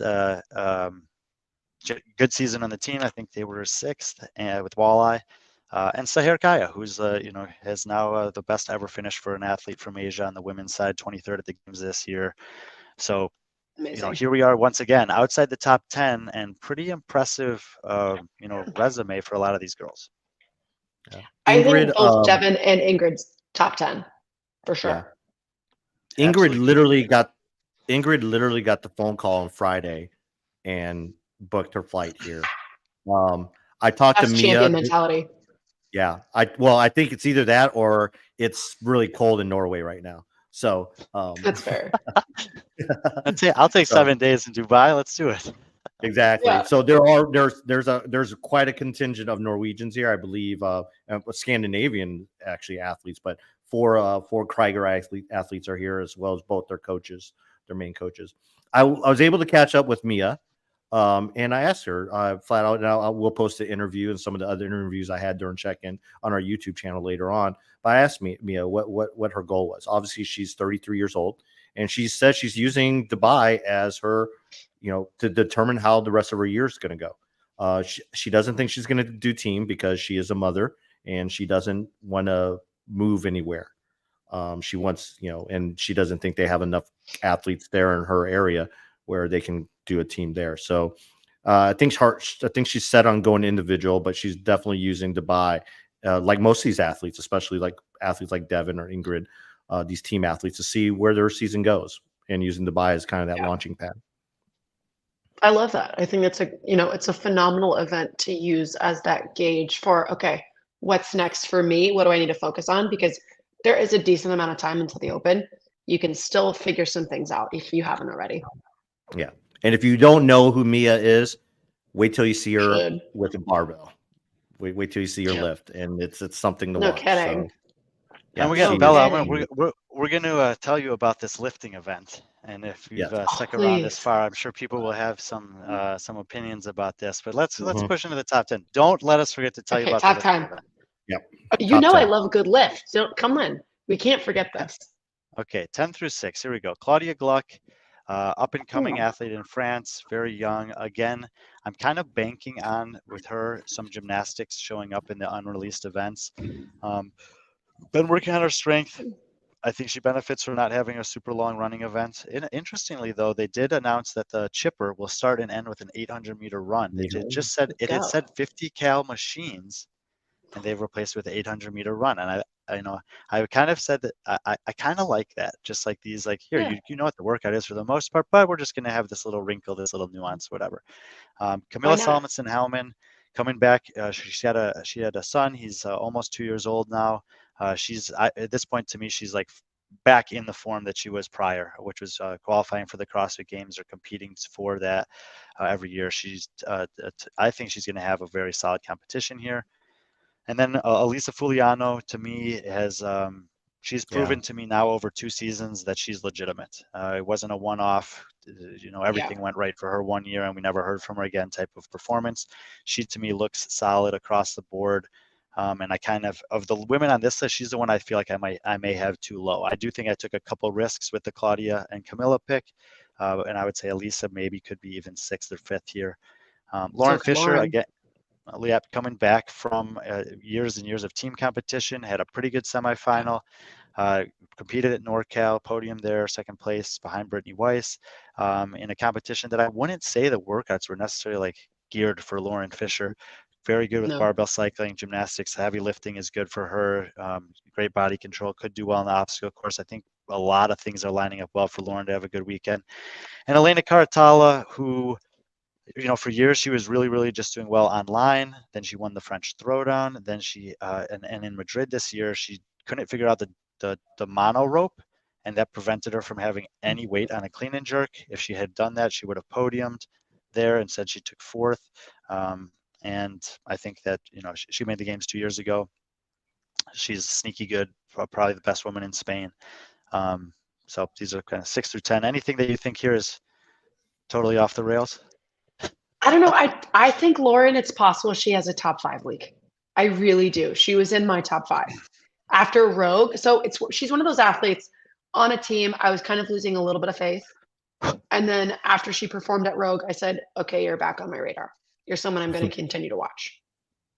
Lauren was another athlete I interviewed today, and we'll post. But she also said she's kind of the same position as Mia in terms of what she's kind of using Dubai.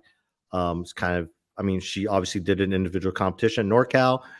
She just did Rogue just for the heck of it. It's actually a big group of them at Invictus. They all got together and did it, and she did amazing. And obviously we know about the passing of her mother, but this is her old stomping grounds, here in the UAE. So she's kind of looking at this as kind of like a final ride, and also as a springboard into what determines what she does for the rest of the season, whether, she go team or individual, because there is a possibility that she might go team as well. I would love to see both. She competed here in 2017, lived here in 2018. And then she started competing on teams from there. So, cool. Actually qualified through the games, through the regional here. Correct me if I'm wrong, Brian, in 2017. The Meridian Regional. Yeah. Yes, I think that's right. Yeah. So, all right, moving on to the top 5. Unless you have anything to say about these ladies. Top 5. Let's do it. So we'll see. We already which disagree. one of these. So this is There good. Jackie. Yeah, Jacqueline Dahlstrom. That's where I disagree. I kind of figured. Yeah, I mean, look, here's the thing about Jacqueline Dahlstrom. She missed the games this year by 1 spot in Europe, and there was obviously the lane 8 whatever conversations potentially going on. She did make an interesting change in her training and coaching this year. She's been coached forever by John Singleton, who's her partner, the leader of the program. He's coached many high-level athletes. He's still coaching some of them who are competing here this weekend. and they're kind of have gone over with HWPO. And I think about this similarly to Maddie Sturt and Jay Crouch. It's like there's nothing wrong with John Singleton. There's nothing wrong with Rob Forte as a coach. I think it's No. really cool to be able to have a relationship with your coach, and even more so when it's your partner, and say, hey, I think we've gone as far as we can. You're 30 years old now. Let's try something else and see if we can either get back to where we were, or maybe find a way to push to kind of that next level. Like, she's had good accomplishments in this sport, and last season didn't go the way that she wanted to. I think that people are, quite frankly, are writing her off a little bit too early. 2 years ago when she was here, she placed 5th behind Laura Horvath, Kristen Holte, Gabby McGowan, and Sam Briggs. Mm-hmm. Just like, there's no shame in losing to any of those women. She beat Who did Andrea she- Nisler, And who Sarah else? Stigman's daughter, And Emily Emma Rolfe, Lawson. Emma Lawson. Yep. Mhm. And I don't Obvious- think she's, irrelevant. I just think there's younger talent and there's fresher talent now. So That John I think Young will would be a buffer. John Young would disagree about the whole being irrelevant, though. I'm gonna stake. This is my Maddie Sturt from Down Under pick. I'm going with Jacqueline to Oh. have All right. a resurgence in All terms right. of performance, and to kind of just let people know, either around the world or particularly in Europe, that she's not done yet. I love All that. Let's go. All right. The White Shark, Manon. She's such a for me. I think She's she's such a a what? phenomenal Say that athlete. again. She's a toss-up. A toss-up. Mhm. Like, I think she does very well, and I get really excited, and then she doesn't. Or I expect too much from her, and then she lets me down. And that's the thing with expectations when it comes to, competition and performance. It's tough. Yeah, Manon Agonis, maybe your first exposure to her was when she didn't qualify for semifinals 2 years ago due to not be getting Yes. a submission in time. That was her and Yellowhost. They both had that problem out of Belgium with time zones and whatever else. But she's been competing in Dubai every year since 2018. She had her best finish last year, which was 6th. She had a really good performance at semifinals this year, and I feel that she's just trending in the right direction. She's very Yes. good with a barbell. She's a powerful athlete. We have some kind of power output events here. I don't know. I think she's a sneaky pick. I totally agree with you, Bella, that like this could easily be an 8th to 10th, but she's probably the top 3 women are, in my opinion, if you're not picking those as the top 3 women, then you're being disrespectful based on what they've accomplished compared to the rest of the field. But if I Yeah. had to pick one woman that I would say could upset that podium, something's telling me that this is going to be a good week for Manon. I like that you say that because I felt that exact way before. And so I hope you're right. And I want her to have a phenomenal weekend, but I don't have the confidence in her that we have in top 3 for sure. Because I do think there's 3 or 4 other athletes that we've already touched on that could be in 4th place, 5th place, 6th place that we have ranked kind of past 10 through 16. Do you like either Elena Caratala or Lauren Fisher better? That pair, do you like them better than Manon Yes. and Jacqueline? Okay. Yes, I do. Actually, Cool. I really do. Yeah. All right, Patrick, make a note there. Elena All and right. Lauren Fisher, total finish, versus Manon and Jacqueline Dahlstrom, total finish. And whichever one of us wins that bet, Bella and I Gets are to going to punch each do other in the 20, face.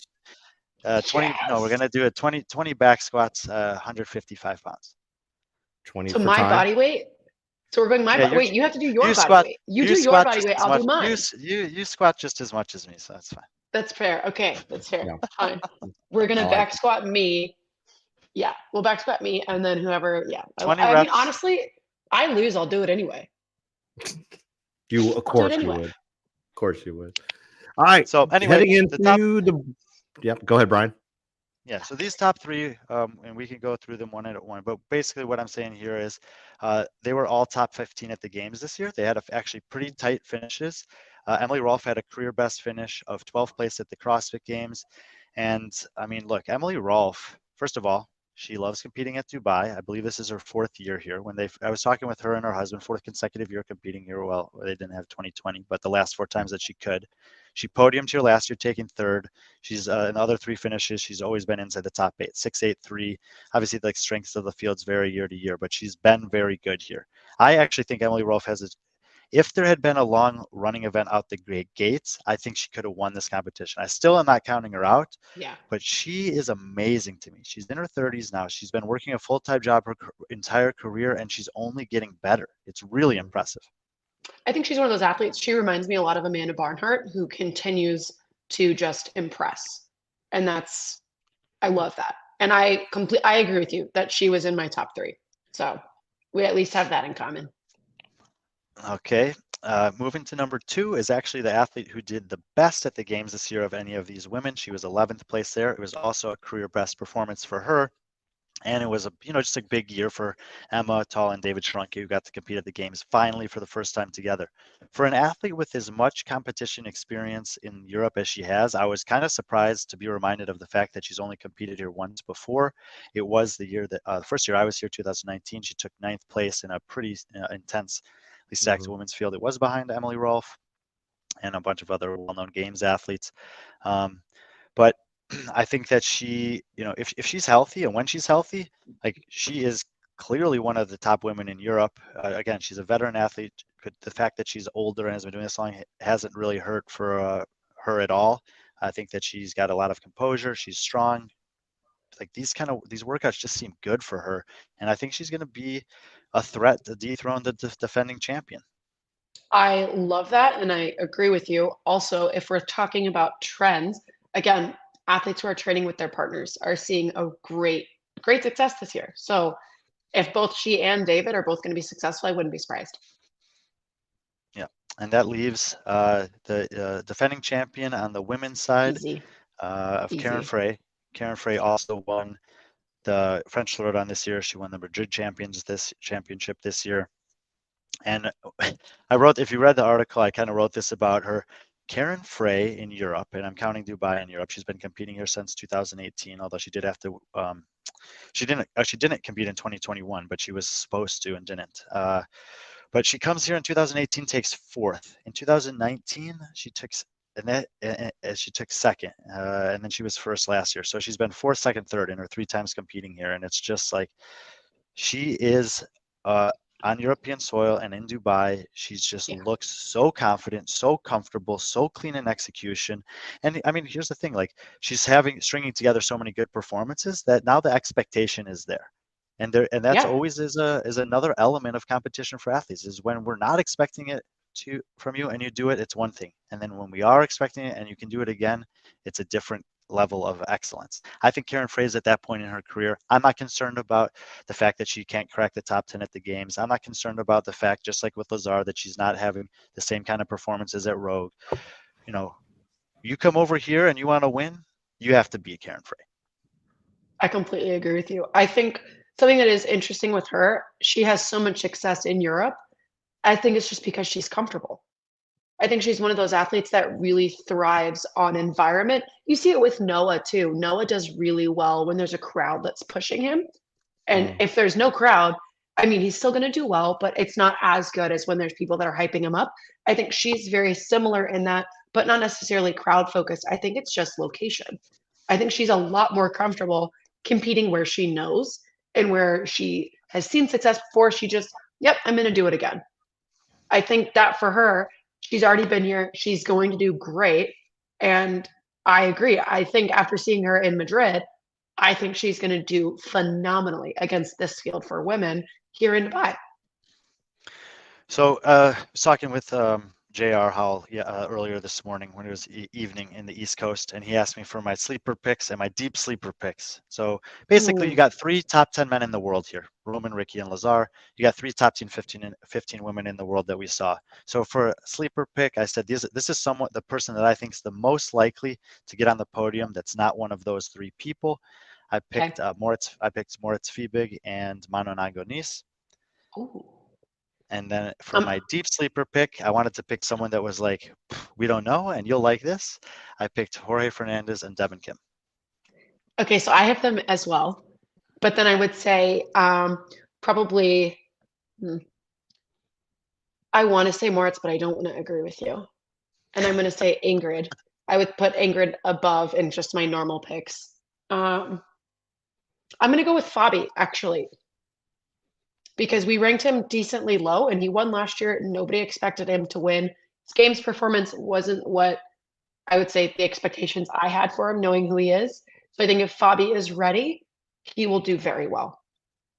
So that leads me into the Olympic lifting event for tomorrow. And basically, I think, and you know Fabi well, he's a Yes. momentum guy.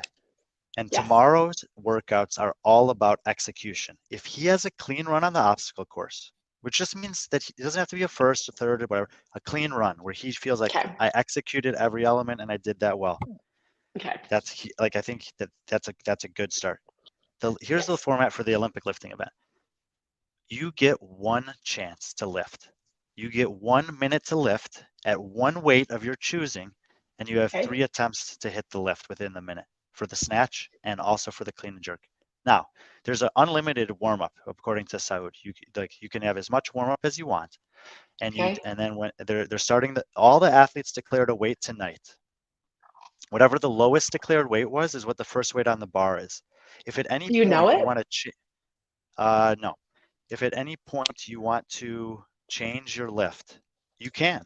So let's say that I declared 90 kilo snatch, and they're going through the lineup, and they say 85 is up, and I'm like, you know what? I'm not feeling it. I'm going to go at 85. I can do that. But then that's my only chance. And I go out there, and if I hit the 85 snatch on my first attempt, then my score will be 85 and 9 points. If I hit on my second attempt, it's 85 and 6 points. If I hit on my third attempt, it's 85 and 3 points. If I miss all 3 attempts in the window, then it's a 0. And that's it. I love that.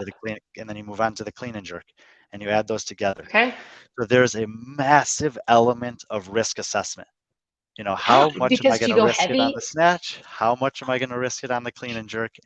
And there's plenty of warm-up area. So like I think about when I did that Olympic total in Aleco, and I was trying to figure out and rationalize kilos, but I had a number in my mind, and I hit it in the warm-up, and it was like, oh shit, that felt great. Well, I'm not going to open with that. I know I have more than that. So that would be a day where like the lift that I was planning to do, I would be in the warm-up and I'd say, I'm going to go 5 kilos more.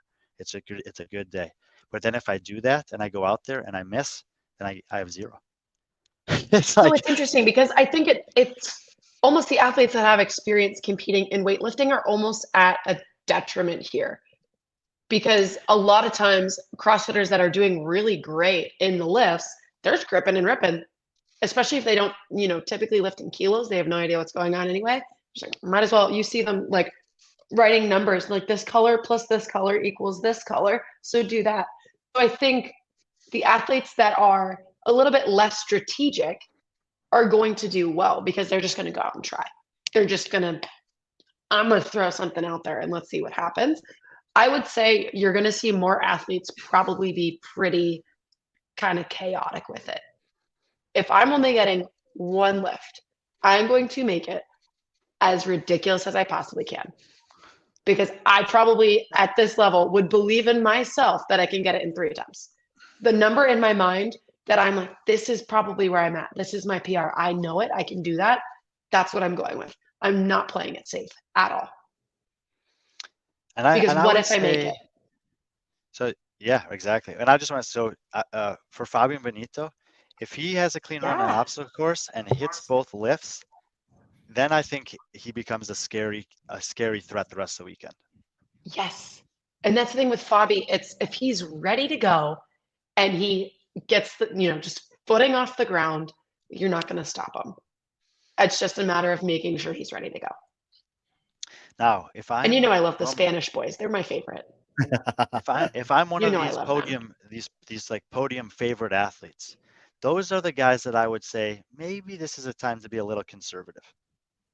Because taking a hit of 2 to 5 kilos and maybe 2 to 5 spots on the leaderboard on this event is way better than taking a 0 on your clean and jerk. Mm-hmm. But it's kind of a power move. I agree with you, but I also think it's an asserting dominance thing. It's I did that. Well, that's if you make it, you're exactly or even just right. like the confidence of going for it. So that's the line to ride. And at Oh, I some love point, what's going that. to happen is that there's going to be, I mean, a lot like just a lot of the better lifters declared a weight between 150 and 160 kilos for the clean and jerk for the guys. So snatch will already be done. Yeah. So, and they're going to be sitting there and they're going to all be looking at each other. And if I'm just like, these guys all declared 155, I'll go at 152. And I'm just going to put a weight on the board No way. and put No the way. pressure on them. Go up to 157. I would go up to 157.6 or 157.5 or something just stupid. I would never go down. I'm the person that, hey, if we got one chance, I'm doing it. I haven't And PR'd I in a think year. I'm doing it. I think we'll probably see both. You know, we'll see someone I that hope so. decides to go a little early and it's like, hey, shit. Okay, Roman hit both his lifts. I was lower than him on the snatch. I just saw him do this clean and jerk. I have to hit this. And then it's like, and just pretending that you're Ricky Garrard. Like Ricky Garrard's the type of Yeah. guy that I'm like, if he knows he has to hit this, I think he's hitting it. But I don't know that I would say Yeah. that about every athlete, right? And No. there's a big difference in this format between missing a snatch and missing a clean and jerk. If you miss a snatch, it's probably technical, and within a minute, I'm confident that that I can probably make that adjustment and hit the lift. If you Yeah. clean it and then you just barely miss the jerk, it's a lot of energy. It's a much longer time under tension, Fair. and you're like have this doubt it's a different doubt than missing a snatch for me. And I don't Okay. think anyone's going to have chance to do 3 clean and jerks at a heavy weight in a minute. Like it feels like you're going to probably have 2 good tries at it at most. I think Yeah. I mean, that is so independent. That's so dependent on the athlete. I think there's some athletes that have the mindset of, oh no, if I clean it, I'm going to jerk it. If it's up, it's up. It's going up. And you're gonna have the athletes that are very confident in their weightlifting abilities. And then you're gonna have the ones that are just gonna grip and rip. And hopefully it doesn't matter if they press out or not. Probably gonna see some really ugly lifts, Yeah. but also some beautiful lifts. Yeah. What Saud said was no knee on the ground. Otherwise, CrossFit lifting is fine. And if you clear the Okay. barbell off the ground at 59 seconds, you can continue the lift. If it's on the ground at Okay, it's 60 fair. seconds, you're done. That's fair. So it's going to be a very dramatic day one. There's going to be definitely some gamesmanship. It's going to be like Yeah. and if there won't be a live stream in the way that there will be over the weekend, but we're going to try to capture the key moments, the big things, the essence of the obstacle course for you guys, so you can hopefully wake up and watch it at some point during your day on Friday in the States or in the afternoon to evening in Europe. Can you So just tweet that's it for me? Can you just tweet their attempt this, Mhm. this, and this? Just live tweet the whole thing. We'll go back to 2010, and that's how I'll keep up with all the information. You can Yeah, follow we'll us on see our it. Twitch. Oh my gosh, yeah, perfect. The other thing that's kind of interesting, there are 2 platforms, one for the men and one for the women. The woman. So at any time that there's always will be one male lifting and one female lifting, and they'll roll through the snatches. And then when everyone's done, Okay. they'll set for the clean and jerk at the lowest weight, and they'll roll through it that way. And just because if you go 5th for the women in the snatch, you could go 15th in the women for the clean and jerk if you're much better at one or the other. So the order is variable. Yeah. And I don't know. I think it's going to be intense. I think that we'll have some good lifts. It's just in general, this field is very intriguing from a max lifting perspective. There are Yeah. athletes like Christoph Horvath, Toby Buckland, Griffin Raleigh, Branislav Alenkovic, Jorge Fernandez, quite frankly, Jorge, like yep. that all of them Yeah, could Jorge is definitely potentially, a pick. all of these guys, just to put in context, could potentially clear 300 kilos on a total or about 675 pounds, something in those ranges, which would have been like second or third at the games. Jack Farlow was about 700. Yeah. Um, Yeah. and none of those guys that I mentioned are Roman, Ricky, Lazar, Chandler. It's Mhm. not the like favorites on paper. So No. there's just like this. It's like it's gonna be cool, and it's gonna come down to execution. Who's willing to take the risk, and who maybe makes a But that's lifting. miscalculation. It's lifting, That's and the always pressure's lifting, though. yeah. And look, like Saud reiterated this over and over again. He's like, you have as much warm up as you want back there, Mhm. so you can get a really good feel for where your lifting is at that day. And these guys they do these lifts twice a week, every week. Like they know Right. when they're feeling I good know. in their snatch or when they're not. and I know. it's just a matter about making the right decision on the day. So should be super. I I think it can't should be a wait. super. It'll be a high pressure day one for the athletes, but it was cool. We had one of our videographers here catch up with them after the announcements today, and they were mostly in good spirits. They were excited for the obstacle course. It's a different, again, it's Dubai always does this. They always throw in a new something that you haven't done before, and you probably won't ever do it anywhere else. It's a very specific obstacle course, not just to the UAE, to the Dubai Police Training Academy. You can go to Abu Dhabi and they have one, but it's not the same. And Saud has always kind of sought out ways to integrate different aspects of Dubai. One day, one trip, but two different offsite events. So we'll go to the obstacle course, finish up there. We'll go to a different police academy, do the lifting there. I saw a video of the event getting set up tonight. It's going to be a cool environment. Then they'll come back, and I also like this. Then they'll have 24 hours until the start of event 3. So they have a full day to recover, and then we'll have evenings from Dubai. It'll be in the range of 3 p.m. here, or 3 to 3:30, lasting until 9 or 9:30 on both Saturday and Sunday. This is about 3 or 4 hours ahead of most places in Europe. It's about, or 2 to 4 hours if you're in Eastern Europe, and it's 9 hours ahead of the East Coast, 12 hours ahead of the West Coast. So you can kind of extrapolate backwards from there. So there we go. That's kind of the preview for Dubai. Run through all our athletes. If you want to read more about it, you can head to the website. Broadcast, it will be Derek Forrest and myself on the broadcast. And I think it's a really fun field. I think it's going to be a really fun weekend. For those that are in the States and can do it, I'm hopeful that there'll be something coming out of Legends. There's no live stream from there, but it is like the Masters competitions are going to take over the games next year. We have 1 or 2 people that are doing some content for us in Birmingham at FitFest. If you missed it at the start of the show, those workouts are released. Barbell Spin put out an article where you can read through some of those. And we will definitely talk about both of those competitions kind of when I get back from Italy for the Christmas holidays. We're going to recap some of those events and dive into it a little bit more. And it seems like some people like having you around, Bella, so maybe we'll invite you back. Oh, I'd love that. Yeah, I want to be a friend. No, you are. For those who don't know, if you want to recap the Burj Khalifa, a good friend of ours, Josie, created a 30-minute documentary available on YouTube on the Dubai Fitness channel. So take a watch of it. It's pretty good, well done. We're all 3 of us were lucky that we were able to be a part of it, or were able to be at the top. Brian does some great voiceover work here on this, and kind of goes into the inside of how this event happened. And it's definitely something that I will never forget, because I had to climb up 70 flights to see you guys. But that was good. Yeah. Oh yeah, it was great. It was amazing. I at least I can say I did something like that. Yeah, at least you can say you did some fitness out there. I know. I guess not so much anymore. Not this time. I don't know. Maybe I'll do the obstacle course. Who knows? But yeah, again, just check back on our channels throughout the weekend. We'll be sending you out as much information as we can.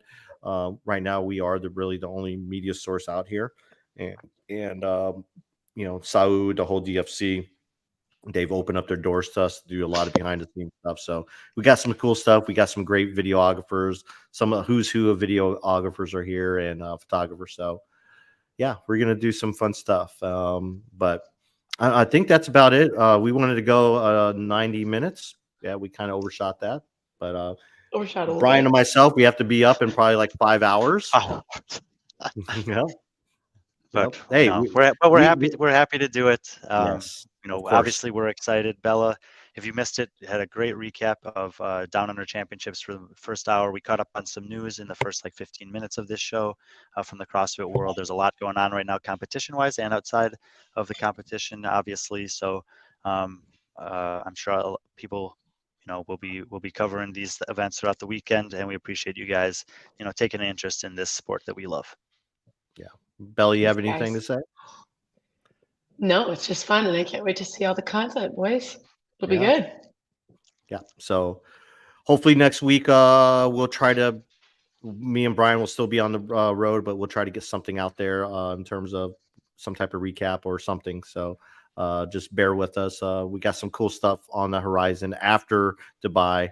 Myself and Brian will be heading off to Turkey with Sahar Kaya and do some fun stuff in Turkey, just kind of spreading the word. So, yeah, with that being said, if you want to listen or catch up on anything you missed, you can always download this podcast or download this in podcast form on all major podcast platforms.